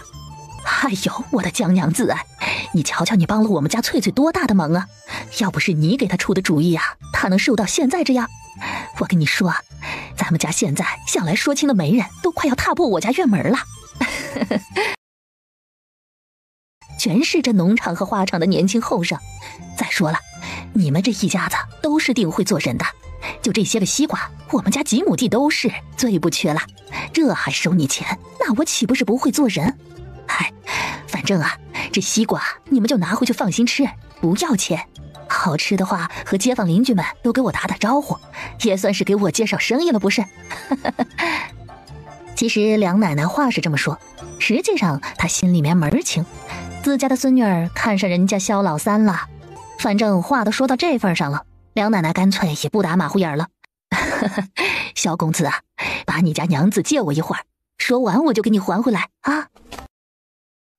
嗨，江娘子啊，我就不和你拐弯抹角了。老婆子我呀，就问你一句话，你觉着我家翠翠这个姑娘如何呀？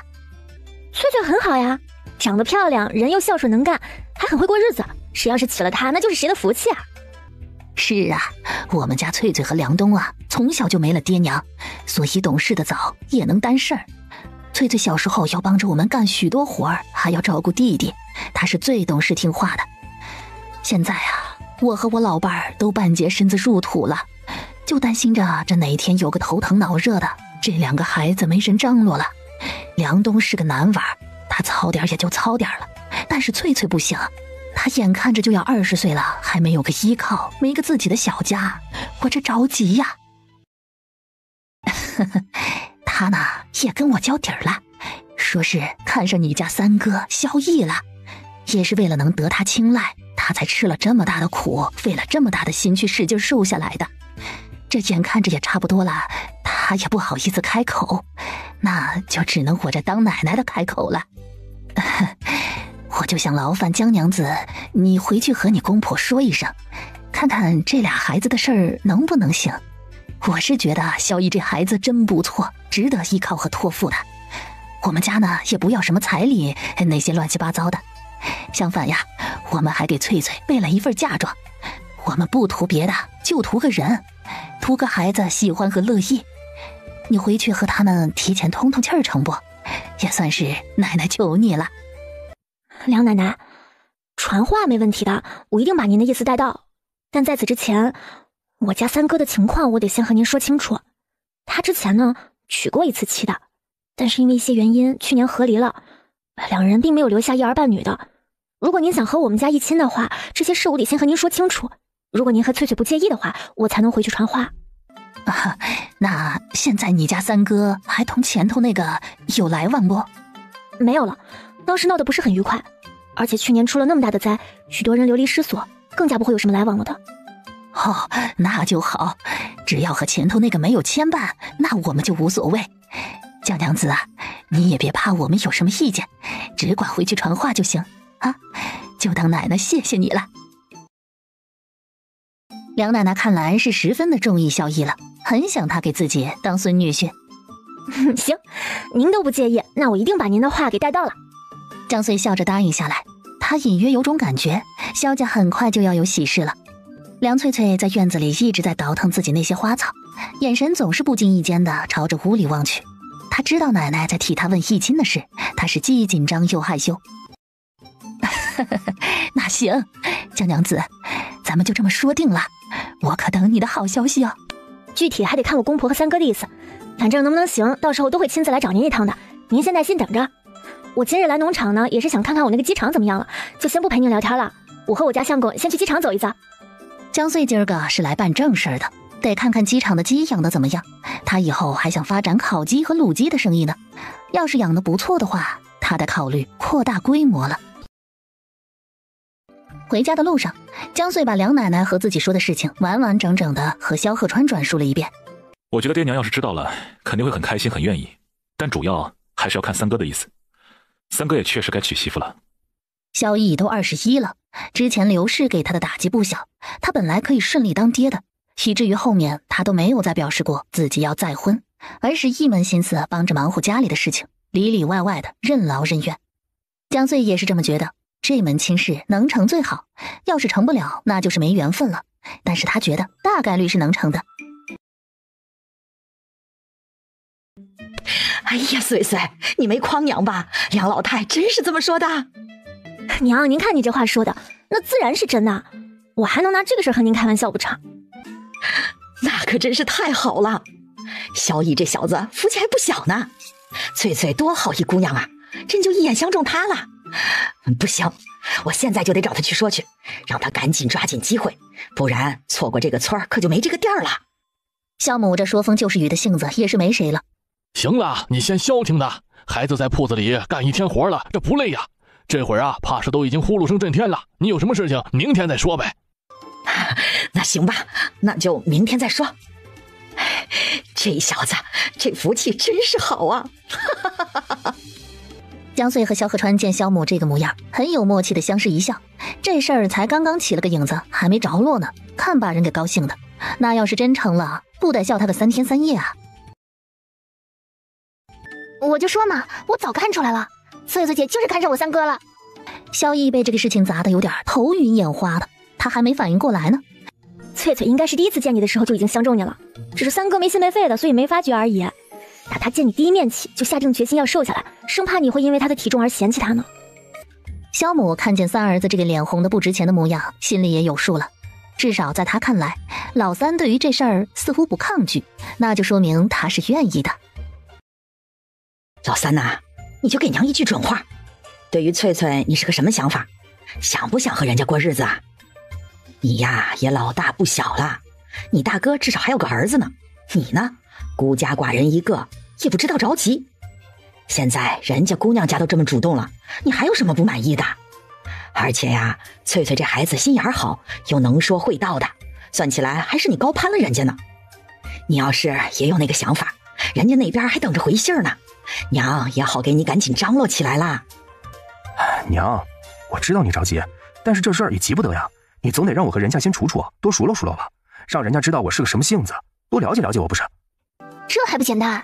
三哥，你直接带着礼品去农场找翠翠姐，那地方鸟语花香，山清水秀的，最适合游乐玩耍了。你俩多见见，多说说话，不就熟络起来了吗？没错，要想互相了解，有很多种方法的。你可以去找他，他也可以来找你。郊外散散步，城里听听戏，逛逛街，慢慢的不就熟起来了？没错，缺银子就跟娘说，娘给你拿。你把翠翠招呼好了，对人家姑娘上点心，不能总让人家主动，你自己也得表现出诚意来呀。北街店铺那边你也不用操心，先把自己的终身大事给办好。我和你二哥累点啊，无所谓，实在不行咱们再请2个人呗。三叔子，翠翠姑娘真挺好的，你可得抓紧了。二嫂也帮不上你什么忙，但是二嫂看好你，等着喝你的喜酒，到时候啊给你包个大红包。家人们都把话说到这份上了，萧逸要是再不给点力，那岂不是太差劲了？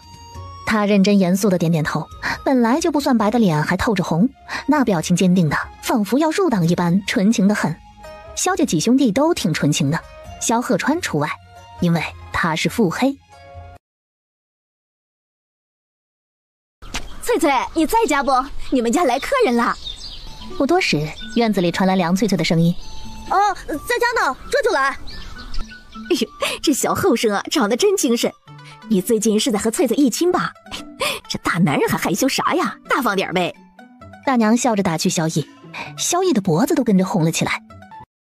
他打开门，一眼就瞅到了萧逸提着2手东西，傻乎乎的站在那里。翠翠，你还愣着干啥呀？快把人请进去啊！瞧给人晒的，这满头汗。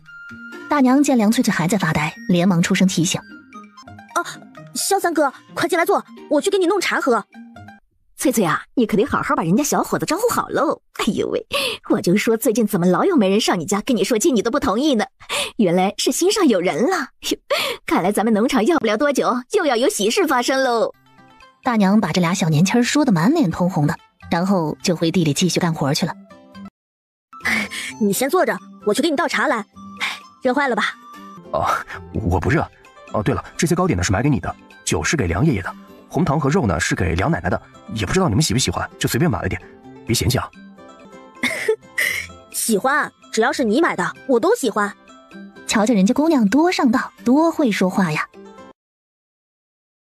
喏，尝尝看，这是我自己做的鲜花饼，西瓜也是自己家地里种的，一大早我就放在井里镇着的，很甜呐，你快尝尝。你真能干啊，什么都会。萧逸夸了一句，被喜欢的男子夸赞，梁翠翠心中十分雀跃，笑容也更深了。他们家的院子门没关，不多时，院门口突然多了好几个和他年纪相仿的女子，都是探着脑袋往里头看，都是来看热闹的。也不知道是谁的嘴那么快，这就传开了。你们几个要进来就赶紧的，在门口杵着干啥？梁翠翠干脆对着他们喊了一声，姑娘们瞬间都捂着嘴笑了起来。嗨，快看，翠翠的心上人生得还挺精巧的呢。是呢，怪不得她这么想瘦下来，真不错，好般配啊。农场的姑娘们都很朴实，没什么坏心眼儿，都是一块长大的，自然也为小姐妹找到意中人而感到高兴。看到了翠翠的心上人以后，她们也没那么好奇了，和翠翠挥挥手便离开了。翠翠，你明天得空吗？我来接你去城里看戏可好？有空的，有空的，我每天都有空。他这回答的速度那叫一个快，好像生怕萧逸反悔一样。快要晌午了，我做饭给你吃吧。你想吃什么？腊肉、香肠什么都有。我都行，做啥吃啥，给啥都能活。萧逸这话一出，梁翠翠终于是没忍住了，扑哧一声就笑了出来。你别笑，我的意思是我不挑食的。梁翠翠点点头，笑得很含蓄。吃饭的时候，四个人也聊了许多。萧逸呀，你放心，我们家梁冬绝对不会让翠翠操一点心的。他们姐弟俩的一切，我都已经各自做好打算了。你们呢，就过好自己的小日子就行。奶奶，我不是那个意思，我说这些呢，只是想把自己以前的事情交代清楚，并没有其他的想法，您别误会啊。我知道，奶奶我看人一向很准，我知道你是个好孩子，也知道你们家是积善之家。你今天既然来了，那奶奶也知道你的意思了。你俩呀，就先好好处着，觉得时候差不多了，咱们两家就商量一下嫁娶的事宜，行不？萧逸点点头，算是默认了。他也想着多和梁翠翠相处相处，再说谈婚论嫁的事情，对彼此也能有更加清晰的认知。将近晚上，萧逸才回到家里，那家伙红光满面的，一看就知道今天过得还挺开心的。萧母他们打烊回到家里，问他今天谈的怎么样了，这孩子就点头傻笑，大家心里头也就明白了他的意思。北街的铺子已经开业2个月了，现在家里的账上总盈利是400多两。萧母做了打算，眼瞅着这租住的院子已经到期了，一次性租住了半年，现在还续了2个月了。穗穗，我想着咱们一家换个更大的房子吧。现在的家里也不是没钱，如今马上就要添几口新人了，咱们现在这个院子指定是不够住的，人多了挤在一处，干什么事情他都不方便。眼看着你三哥就要成亲了，你二嫂还有几个月也要临盆了，我就想着你去找牙行那个小哥说说，咱们租个小宅子住得了，至少得比现在这个大不是？娘，我觉得您说的对，咱们家现在这个小院子住着实在是太憋屈了，眼瞅着大哥和三哥都好事将近，肯定是要整个大房子，一家人才能安安心心的住在一起，其乐融融。但是这个事吧，咱们还是得和爹他们商量一下，晚上我再和贺川打声招呼，到时候我和他一起去牙行一趟，行不？不用问你爹的意见，他都听我的，你跟贺川商量就好。既然如此，江穗就看着办了。他当天晚上就和萧贺川说了娘想换大宅子的事情。你让娘先不着急，书院马上要大考了，这几日我有点抽不开身，暂时不能陪你去看宅院，你先等几天，等过完这个月再说，如何？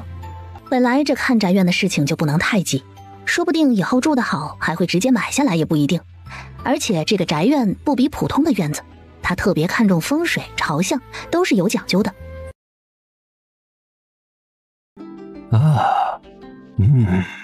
你这香调的不错啊，让人心旷神怡啊，甚至起了丝丝缕缕的睡意。不过这香应该更适合女子使用，叫什么名字？想好了吗？这就是专门给女子调的香，名字的话，就叫花荣吧。花荣，好名字，还得是你心思玲珑啊。虽然有些随意，但胜在意境到位。这样，我与风月香坊的老板是故交，一会儿你拿着我的腰牌，明日直接去香坊找他，见了我的腰牌，坊主会亲自见你。坊主是真正懂香之人，你和他谈，才不会埋没了你这几日废寝忘食调出的香啊，想必能卖个好价钱。既然有后门走，那萧河川当然不会拒绝。那学生可就不跟您客气了，事成之后，必买上几坛子陈年佳酿前来孝敬。懂事。天色不早了，赶快回去吧。明天早上记得给我烧份煎饺来，豆腐脑多放点糖。萧河川拿着剩下的成品以及一张手拟的配方和老师的腰牌就回家了。他把东西藏得很严实，江穗不细琢磨，压根找不到。他每天要忙的事情已经很多了，晚上回家还得照顾自己这磨人的相公，剩余的时间都是在争分夺秒的补觉，哪有空怀疑他背地里在搞些什么小动作呢？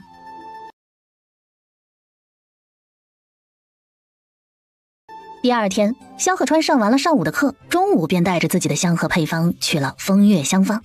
吴方主，晚辈素来有调香的喜好，听老师言，方主乃是冀州数一数二的弄香大师，今日特意带着香过来，想请您赐教。你老是吹嘘了，我就是闲来无事倒腾倒腾，没有他说的那么厉害。但我倒是很好奇啊，仲云经常炫耀的得意门生调制香的本事如何？香一点上，看出烟的形状还有颜色，吴方主就知道这香是有点东西的。你的这个香是专门为女子调制的吧？可有名字？没错，这款香就是专门为女子调制的，取名花容。花容，好名字。可有配方？我想买下这花容。配方自然是有的。那这香你打算卖多少银子？吴方主很喜欢这款香，正好他的香方也很长时间没有上新了。承蒙您看得起晚辈，您看着给就行。那我可就真看着给了。吴方主把银票推到萧河川面前，2000两买下花容的配方，是我占你便宜了。以后再有好香，你也可以继续来找我。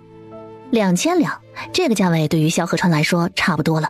在冀州的话，买座宅子也绰绰有余了，没必要一开始就买那种规模很大、园林规划很好的大宅子，反正够一家人住的舒心就行，3进的就够了。是晚辈占便宜了，多谢吴先生抬爱。萧河川起身朝他作揖，拿着银票出了厢房，他也没直接回书院，而是直接去了牙行。这宅子不便宜吧？还好，1800两。还是新宅，养好小哥看在咱们是常客的面子上，才给我们调的最好最实惠的。你哪里来的这么多银子啊？我和老师学习调香，还算是有点天赋。最近我自己调制了一款香，老师说很不错，我取名叫做花容。老师正好与冀州风月香坊的坊主相熟，因为老师的面子，我得了些许方便，把这花容的方子卖了2000两银子，便买下了这座宅院。我还买了2个婆子，下午就会入府，以后专门给咱们一大家子做饭吃。大家呢也能轻松些。因为原文中写道，萧河川弄香的确是大师级别的，但是他的人物小传上写的是他的这项技能分明是入京为官后自学成才的，可是他现在却说是和仲云先生学的。仲云先生在原文中也被提到过几嘴，他并不擅长调香，也就说明萧河川在说谎。这么看着我做什么？你不喜欢我给你的惊喜吗？没有，我就是觉得我的夫君太神了，就像是会变戏法一样。我在好奇你到底还有多少惊喜是我不知道的。我有一种占了天大的便宜的感觉，捡到绝世宝贝一样。江穗这个嘴啊，那当真是沁甜的，3两句话就让萧河川心花怒放。走，带你四处去看看。府中有2个主院，到时咱们和爹娘一人住一间。你看看咱们的小院有没有种点什么花花草草之类的，再请人给你架个秋千。哎，你不是说喜欢梁爷爷家的那个花架子吗？咱们也搭一个，在下面摆上茶桌，以后我泡茶给你喝，好不好？有了一个属于自己的家，便有了对未来的规划与设想。在萧河川的规划里，江穗都占据着最重要的地位。穗穗，未来这段时日，还得辛苦你把宅子打理成你想象中喜欢的模样。一切准备就绪以后，就可以带着爹娘他们来看了。到时候咱们也办个小小的乔迁宴，我请我在书院相熟的几位同窗一起，你呢，则是给咱们这巷子里的那些邻居都发请帖。如今咱们也算是有房产的人家了，以后长期住在这里，邻里关系还是要打理好的。萧河川带着他看了2座小院落，一个在南，一个在北，格局都差不多。江穗选了南院。穗穗，喜欢吗？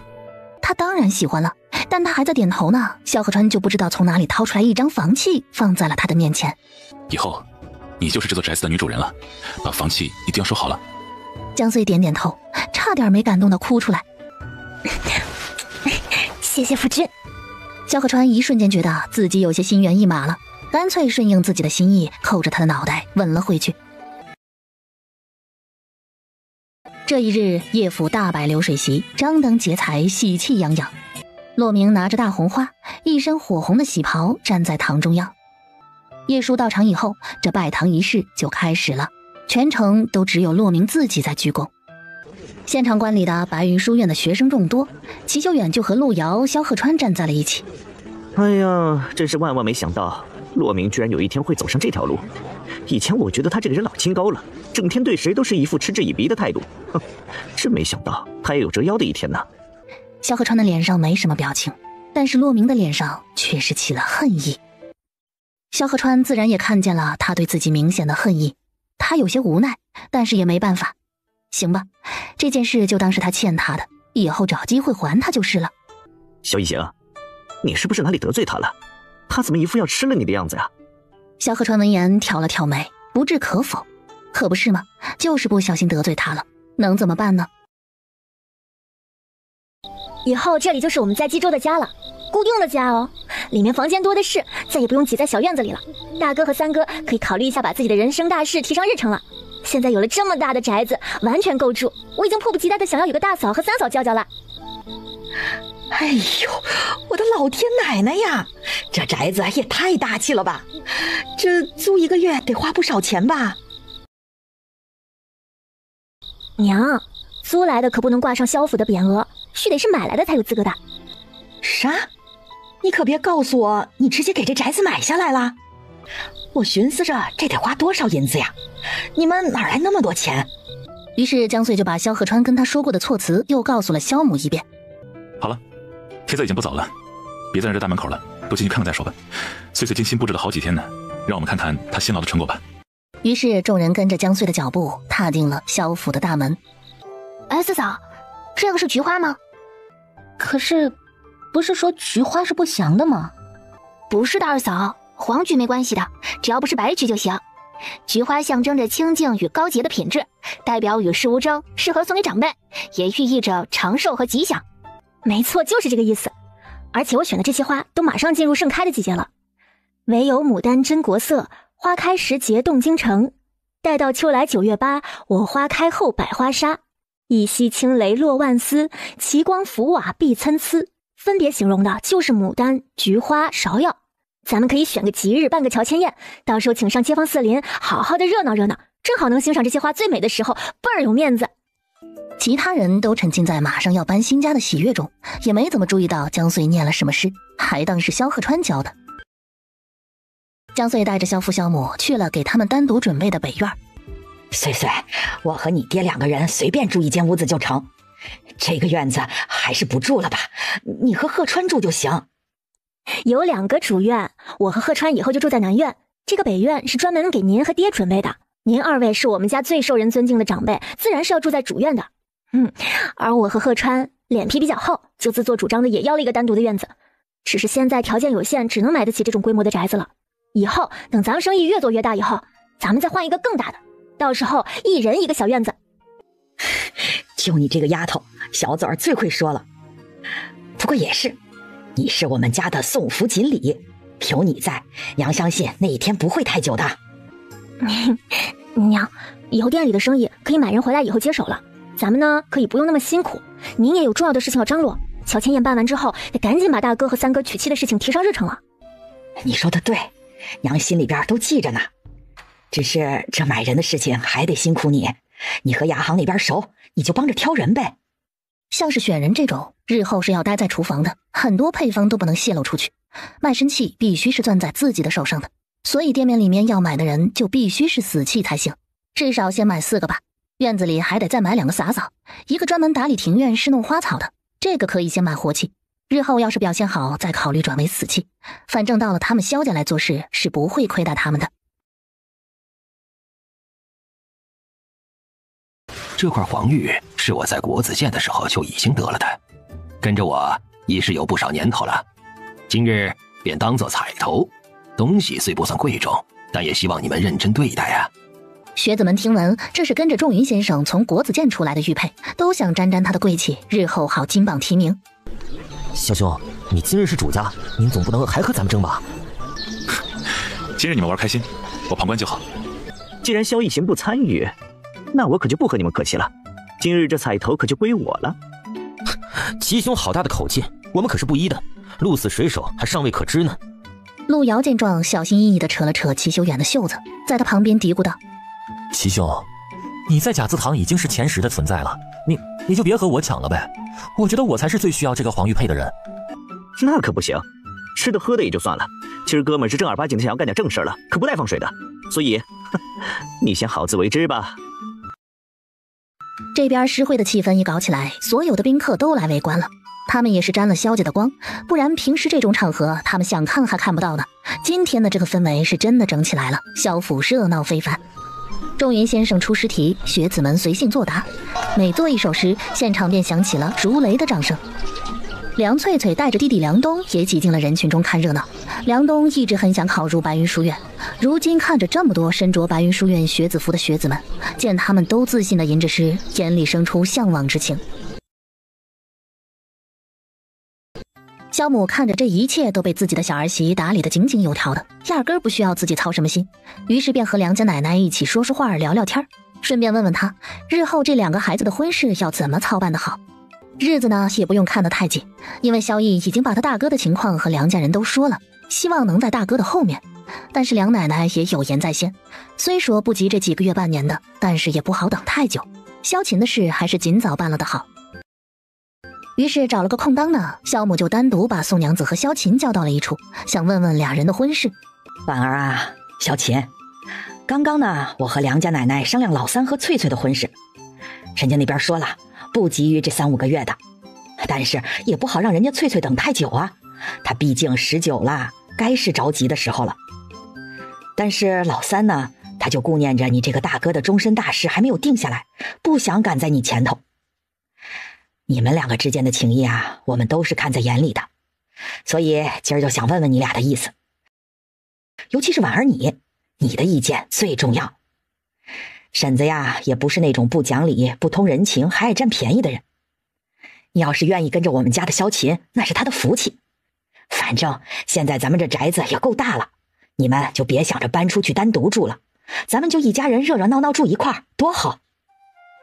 家里的人都好相处，婉儿你是知道的，以后呀不存在有什么妯娌不和、姑嫂不睦、婆媳相斗的糟心事儿。我对儿媳妇儿那一向是一视同仁，该你们的谁都不会少。旭旭这个小妮儿呢，我也是打心眼里喜欢，日后啊肯定会把她当成亲生的孙女儿看待。但是你也别觉得我是在逼你啊，反正同不同意都看你，你可以慢慢想，想好了你就和萧琴商量好，再告诉婶子就成。婶子，我知道大家都是大好人，我在镇上那会儿就看出来了，你们是积善之家，必有余庆。后来逃难的路上，我也是更加清楚的知道，是我宋婉命好运气好，才能遇见你们，才能有今日这丰衣足食的日子。最难的时候多亏有你们相助，所以我自然是相信日后嫁给萧琴，我是能过上舒心日子的。放心吧婉儿，以后我们一家人还有萧琴一定会对你和旭旭好的，不会辜负你的。你呀是个好女人，能吃苦，做人也体面，属实是我们萧琴高攀你了。你们2个自己商量一下，日子定哪天，要怎么办才好。想好了和婶子说，该准备的婶子都给你准备上。婶子，我和萧琴早就商量过了，咱俩就选一个日子去官府把文书过了，一家人坐在一起吃个饭，走个仪式就行，不用整得太热闹。我们俩都是丧偶还带个孩子的，无需弄得太过张扬。反正我如今娘家也没人了，一切从简即可。可是这样会不会太委屈你了？不委屈的，有这些就够了，大家对我已经够好了，你说我说的算，那就听我的呗。宋婉是真的不想大张旗鼓，还是从简吧，她心里也自在些。最终萧母也拗不过她，只好点头答应下来，然后让萧父去找人看日子。总的来说，今日这乔迁宴办的还是很成功的，唯一有瑕疵的一点，叶小姐是不是弄错了？我们府上已然收到了叶府的贺礼，万万不能再收下这屏风了。我们家小姐交代了，她说老爷的心意是老爷的心意，她的心意是她的心意，不能混为一谈。我们也是听命令行事。姑娘，你就别为难我们了。怎么回事？夫人，叶府的叶院长上午已经送来了乔迁贺礼，已然登记入册。但是这会子叶府的叶小姐又送来一扇屏风，您瞧，奴婢觉得不太合适，可怎么也同他们说不清楚，不知该如何是好了。江穗本来还维持着得体的笑容的，但是在看见这屏风以后，脸色开始不好看了。萧河川看见这屏风，脸色也是瞬间就变得阴霾起来，有那么一瞬间，他的眼里几乎起了杀意了。叶叔这2年本是还不打算动他的，但既然他想作死，那就陪他好好玩玩。2位小哥辛苦了，拿去喝点茶吧，天也是怪热的。他这意思也就是收下这屏风了。2个小厮的任务也就完成了，拿了赏钱，高高兴兴的离开了。夫人，咱们真要把这屏风收下？先随便找个空房间摆着，记着找块布罩上，别坏了我新宅的风水。晦气！他这个小表情和小语气落在萧鹤川的眼中，却是可爱到没边了，所以萧鹤川还在那里偷笑。你还笑得出来呢？说完，傲娇的扭着脖子就走了，脚步生风，能看出来这是真的生气了。这段时间辛苦你了，今日也多亏有你在，咱们家这第1次办宴席才能办得如此顺利。想必你累了一天，太过油腻的也吃不下，先喝碗汤润润，开胃。看在他这么贴心的份上，江穗这才露出一丝笑容来。娘子，今日是为父不对，没有处理好那些糟七糟八的事情，害得娘子心中膈应了，自罚3杯，以此谢罪。看在你这么诚恳的份上，那就勉为其难的原谅你这次，下不为例。看吧，其实女孩子都是很好哄的，大多数时候她们要的只是你的一个态度而已。这酒足饭饱以后，带上4、5分微醺，便少不得再做一些有意义且有温度的事情。如今不过8月，天气还热着呢，稍微运动一下便是大汗淋漓。但好在现在方便了，自己有个小院子。不可否认，当初萧河川想买宅子，也是为了方便自己，这占了一大部分的因素。江穗是被他折腾的力气全无，本就累了一天，腰酸背痛的，如今更甚了。